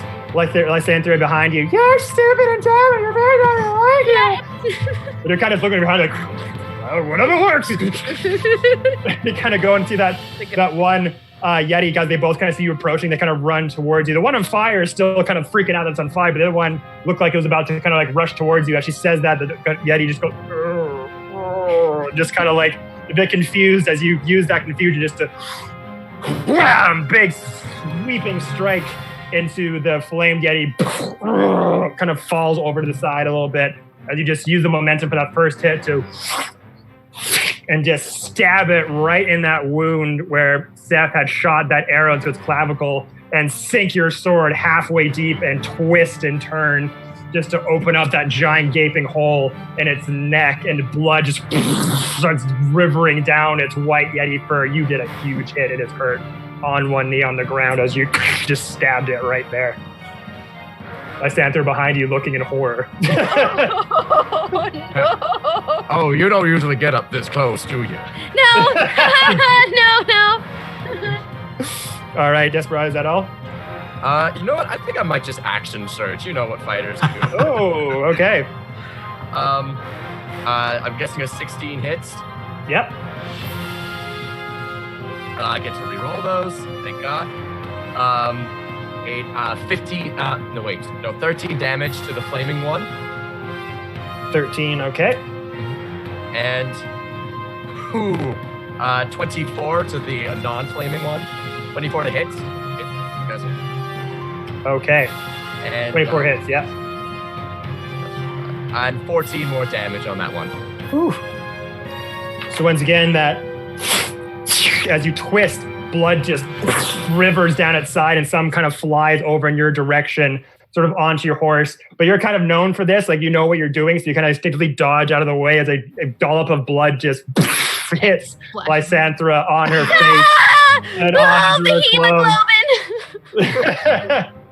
And as you take the sword out once more, kind of trading hands, just use your horse the whole time is kind of moving in sync with your movements as you just lash up the side of that Yeti's back on fire. It's just being bounced around side to side.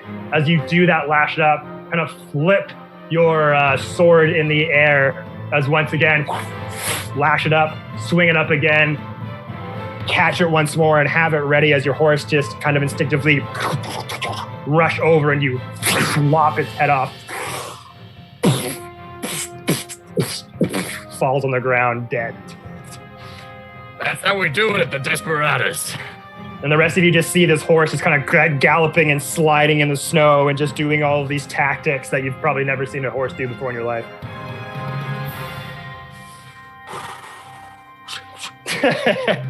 All right. Up next is The Last Yeti, which is a movie I never really liked.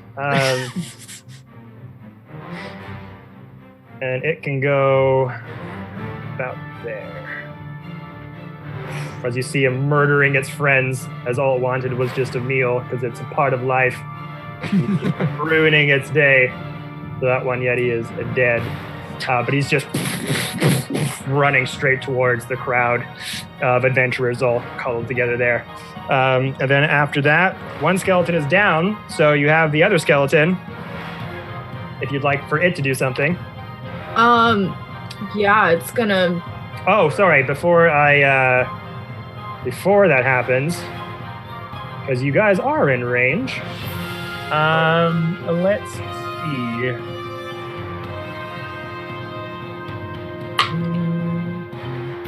Gonna eat something. Gonna eat something. Give me the yeet boys and yeet my soul. Give me the yeet boy, bring my soul. Wanna get lost in your rock and roll. And eat away. Eat a word. It is going to target the warlock. And as this Yeti is kind of getting closer and closer, as you sunk those shots into it, it's just got, seeing red as bulls do, just sees you. And as you kind of lock eyes with it, its eyes just has this weird, cold, icy gaze, just penetrates right into your irises and down the back of your throat and into your heart. And it starts to spike and kind of twitch a little bit. And you find yourself starting to freeze from the inside out. Need you to make a Constitution saving throw. Oh, thank you for you just checked my dumb stat, didn't you? I'm kidding. Saving throw? Yeah. 13? 13? Mm-hmm. So as you kind of locked eyes with this Yeti ready to take it on, you find your body just kind of freezing up again and seizing, and you're kind of...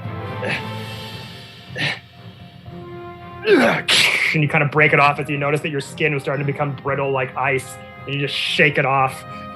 You do not take in the gaze of the Yeti, so you are all good. Right. But I think... Read this in.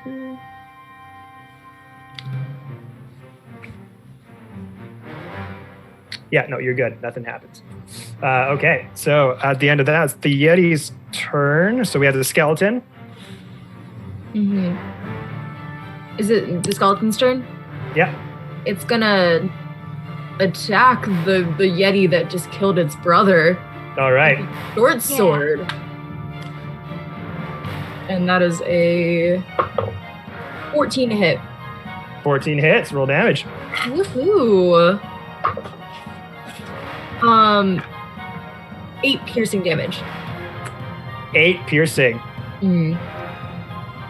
So as it goes down, the Yeti, still on fire, got huge swipes of the sword. Desperado, as its warhorse is just running around, just taking people down, to that head of the Yeti flip in the air, land in the snow. Lysander, screaming as blood is just flying all over the place. The one skeleton, again, almost like you're watching a mime react to something because it has no facial features, but as its brother just got smashed to bits, it just kind of stood there. It just kind of... and just like rushes towards it. With this giant sword swing, or the short sword swinging. But as Desperado's able to make some sword swipes at the Yeti's body, just kind of confused, he just goes, just walks over, just stabs it right in the center of its gut, and it just kind of stands there for a moment. The Yeti's going, takes 2 skeletal hands from this motion to this motion, and goes, intestines billow out of it as it rakes it from navel to the throat, and it goes falls down dead. Maneuver, unzipping the jumpsuit. They grow up so fast. Falls down dead. All right, good job, a skeleton. And then at the end is your zombie horse. Yeah. Fingers has a so, movement. but to mod this a little bit. Okay.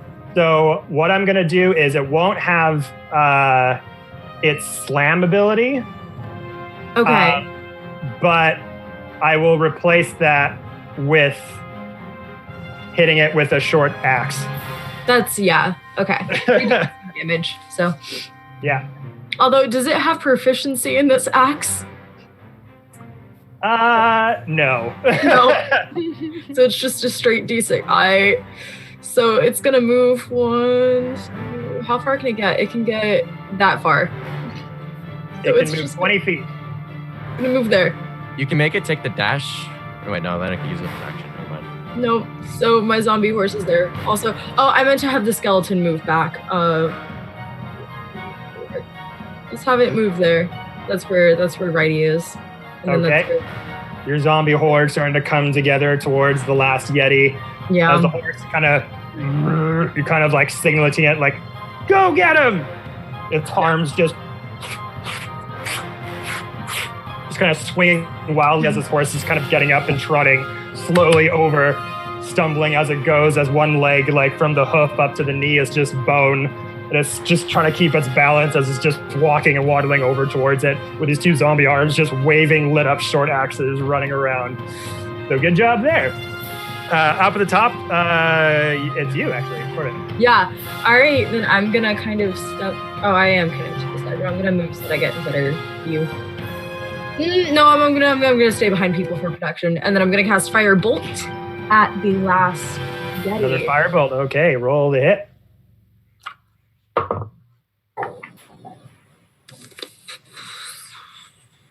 25. 25. Oh, that hits. Roll damage. Yeet. 5 plus, is it a 7 or a 1? That was a 1. So 6 points of fire damage. 6 points. Okay. So once again, the zombie horse and the skeleton kind of go to meet the Yeti halfway, and once again, kind of hiding behind people just to kind of get out of the way.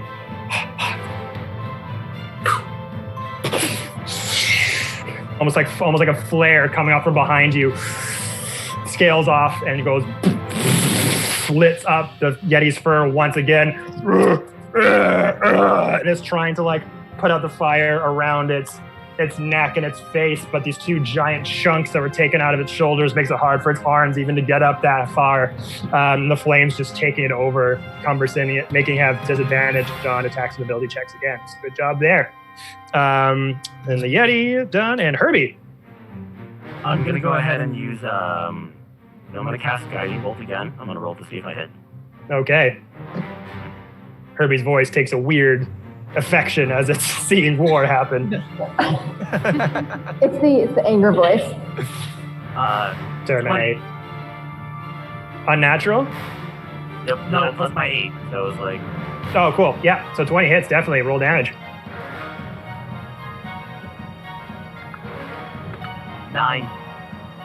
9. So same as before? Guiding Bolt?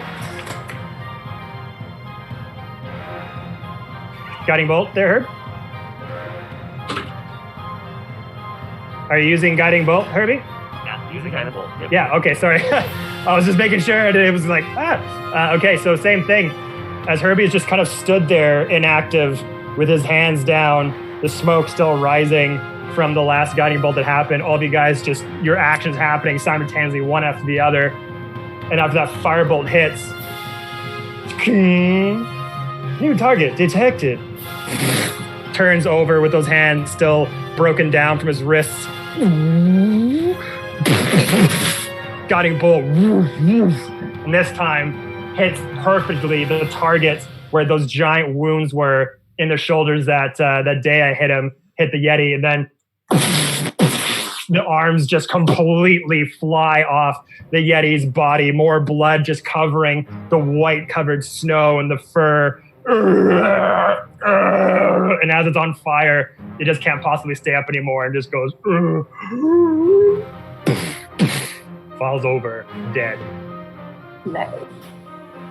You have successfully taken out the Yetis. Wow. Thera, how are you? There? How am I what? What'd you say? My ears are ringing. What? I'm gonna reach for like the cloth that I usually use to wipe off blood, and I'm gonna hand it to Thera to wipe off the blood. Okay, thank you. There are a lot of organs in the Yeti body that I didn't consider all over me. Thank you. No problem. Let's regroup. I'm gonna walk over to where Lefty fell and try to discern if the bones are able to be re-put into my servant or if it's just completely... So you go over to the bones. They are shattered beyond repair. That's what I figured. Yeah. Oh, well. I'll get one to know. Can't you potentially use your necromancy on these Yeti corpses? I think they're a bit too large for me. Well, we wouldn't want another fingers incident now, would we? What are you talking about? Fingers is a blessing. Right, fingers is a blessing. Listen to her. And you guys just see right just start to kneel down next to left, just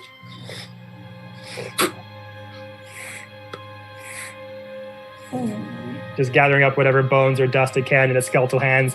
But then as he goes to stand up, just falls through his skeletal fingers, and he's not able to pick any of it up. Herbie goes over to pick it up. So you go over and can collect whatever dust and sort of leftover bone is left over from the fight. Yep, he's gonna hold it close and say, "We are alive. Hold it tighter. Keep it close. We are alive. The skeleton just, again, emotionless, just looking at you. Puts its skeletal hand on your metal shoulder. Hey. I was just about to do that. Just kneels its head down. And just slothfully just shuffles off.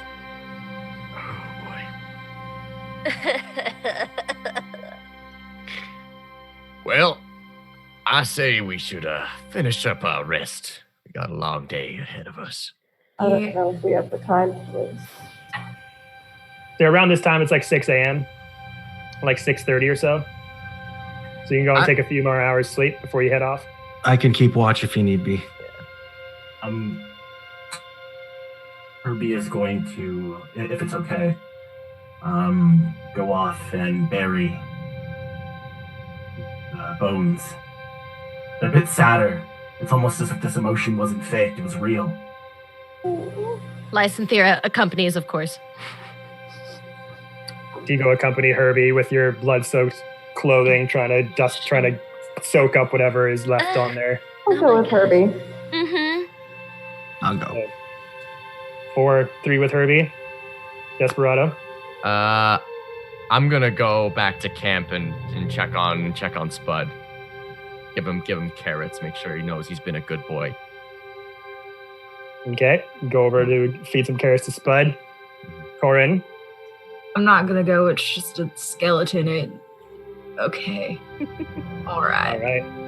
So the four of you kind of go over, maybe like 50 feet away from the campsite. Herbie just very fastly starts to fashion a graveyard, a pit for the bones to be laid in. Puts them in the dirt. The two of you, concerned with your horse, concerned with whatever emotions you have left, just standing there. So you're like, this is just not worth it. Putting it into the grave pit. The rest of the three of you help Herbie do this as you kind of pull all the dirt into the hole. He puts the bone dust in there. And you wanted to bury the Yetis as well? Oh. I'll do that as well. Oh no, sorry, you're not burying the skeleton, you're burying the Yetis. My bad. No, I'm burying the skeleton. Oh, you are? Okay, I was right. So yeah, skeleton dust in their bones. Put in a couple of the Yeti parts of what's left of the Yeti, kind of in a couple other little shallow graves. Put them in there. Put the dirt over as the four of you just kind of stand around it, and you kind of get this instinct like maybe somebody should say something, like a eulogy or something. He was a good companion. Day is not good at this. Can you tell? Yeah, so you just kind of stutter. It was a good skeleton. His name was Lefty. Even though she said he didn't have a name, she called him Lefty. And he was our friend. And it's okay. He's going back into the ground. And there's gonna be erosion. And he's gonna be a part of the ecosystem. Thank you, Lefty. Herbie is like sort of emotionless as they stare at the ground. I've always struggled to find what it means to exist, what it means to feel. I constantly socialize and talk with others so I can develop my own emotions. I often question if they are fake. Even though your name is Lefty and you had no other name than that, you were as real to me as anything else. Creator or not, you are alive. As I recognize, even with my lack of emotions and understanding of social cues, I am also alive. And Herbie's gonna bend over, just pat the dirt. I validate you, and I will remember you. And they stand. And the three of you are just really taken way far back from such an emotional, heartfelt speech coming from a machine that doesn't really know what feelings are, or does it? Starting to kind of question that feat about Herbie a little bit. You could say it was all we had Herbie left. a nice little pat. Herbie is feeling the mustache as a trying to make sense of things. I use precision and I make the mustache thicker. Starts to become a handlebar as it ends to snake down to the side in acceptance for Lefty. I walk up to the grave and just put my hand across it and put 5 gold pieces on top. Just cover it back up. And it's there we're going to end the session, everybody. So, great job, you guys. That was fucking hilarious. I did not think that it was going to go that way. It did, but hey, D&D. So yeah, thanks to everybody who stayed in the chat and watched. Appreciate it. Thank you so much to anyone who subscribed or followed during this session. You will see these guys for the second part to conclude this one-shot Village of No. Preferably not next week, but the week after. I'll talk to them and see when they're available. But tune in tomorrow for the Dicecream campaign, the campaign that started this whole channel with DM Jordy Rose.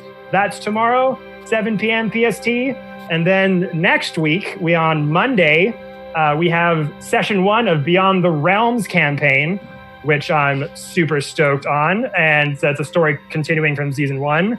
And then on Tuesday, we have Dicecream campaign again. And then Wednesday, we have session 2 of the Fey Lie campaign. 3 days in a row of all D&D goodness. So come back for more, everybody. Thank you guys all so much. Thank you to the players for letting me take you away from your evening. You guys did amazing. And yeah, follow Dicecream Sandwich socials for when we're doing streams. I always post on there when they're coming up and all that. If you guys want to just sign off and see if you had anything you wanted to plug, any projects coming up, you're more than welcome to. We'll start with Offbeat. Hi, yeah, I'm Offbeat Outlaw. You can find me on TikTok. You can find me on YouTube with the Forever DM series. God bless his soul. May we eventually have our beach episode. And on Patreon if you want to support me. And also on Saturdays with Kevin, with the Dicecream, we're doing our insight check on someone else this week. I don't even know, so it's a surprise to me. That's that. And yes, I'll be announcing that guest very soon as well. Really awesome cosplayer from the TikTok community that we're going to interview, so I'm stoked on that. So be sure for that Saturday, 1 p.m. this week too. Caroline. Bye. But you could follow me on TikTok. I have Caroline Smash. I'm very close to 100K. So close. Your patronage would be most appreciated. That's all, though. Yay! Thanks for having me. No problem. Ray. Yeah, thank you everybody for letting me play. Just wanted to say I really enjoyed it. As far as things going on, come check us out on Instagram at GOT_DM. And yeah, if you're looking to some other things, we've got some other projects coming on board, roamingplayergear.com. Thank you very much. Right on. And Maddie. Hello guys, I am Maddie, also known as @eldritch.sit on TikTok. You can pretty much just find me there. I'm posting pretty frequently. As you can tell, I am in college, so I'm kind of go through my drafts. Thank you so much for having me here on the stream today. It's been such an honor. All of these people are like honestly idols to me. Also, Ray, 5 gold that we make at least 5 bets next session. Awesome. That's all I got. That's all I got. No problem. Thank you. Kate. Hi, you can find me at Cloudy. My name is Kate. You can find me at cloudy.kate on TikTok, Cloudy Kate Cosplay on Instagram, Cloudy Kate Cos on Twitter. There may or may not be a YouTube coming up. I don't know. I'm still trying to figure that out. I do a lot of cosplay stuff, do a lot of D&D stuff. You can find me every Tuesday night at Long Shot RPG. That's a weekly campaign that I play in. Offbeat is also on Long Shot, although he's on Thursdays. Yes. The inferior game. No, you're just so wrong, and you don't even know it. He's on Thursdays. I'm on Tuesdays. You should catch us there. 2 different great campaigns that we're both in weekly. Yes. That's about all I got. No worries. Thank you. And again, last but certainly not least, we got Mr. Herbie himself. Hi, thank you all for having me. It was a really fun experience. If you want to see me elsewhere, you can find me in my TikTok, Too Hard the Bard, where I'm not a Warforged, I'm a traumatic innkeeper. That's all. That's all. And I am, of course, at Dicecream Sandwich on all socials. You can check out my buddy Jordy Rose as well, co-creator of this channel, who helps behind the scenes and DMs the Dicecream campaign at Cinerix. Guys, thank you guys so much. And we'll see you tomorrow on Dicecream campaign. But until next time, guys, roll nat 20s. Bye. Bye.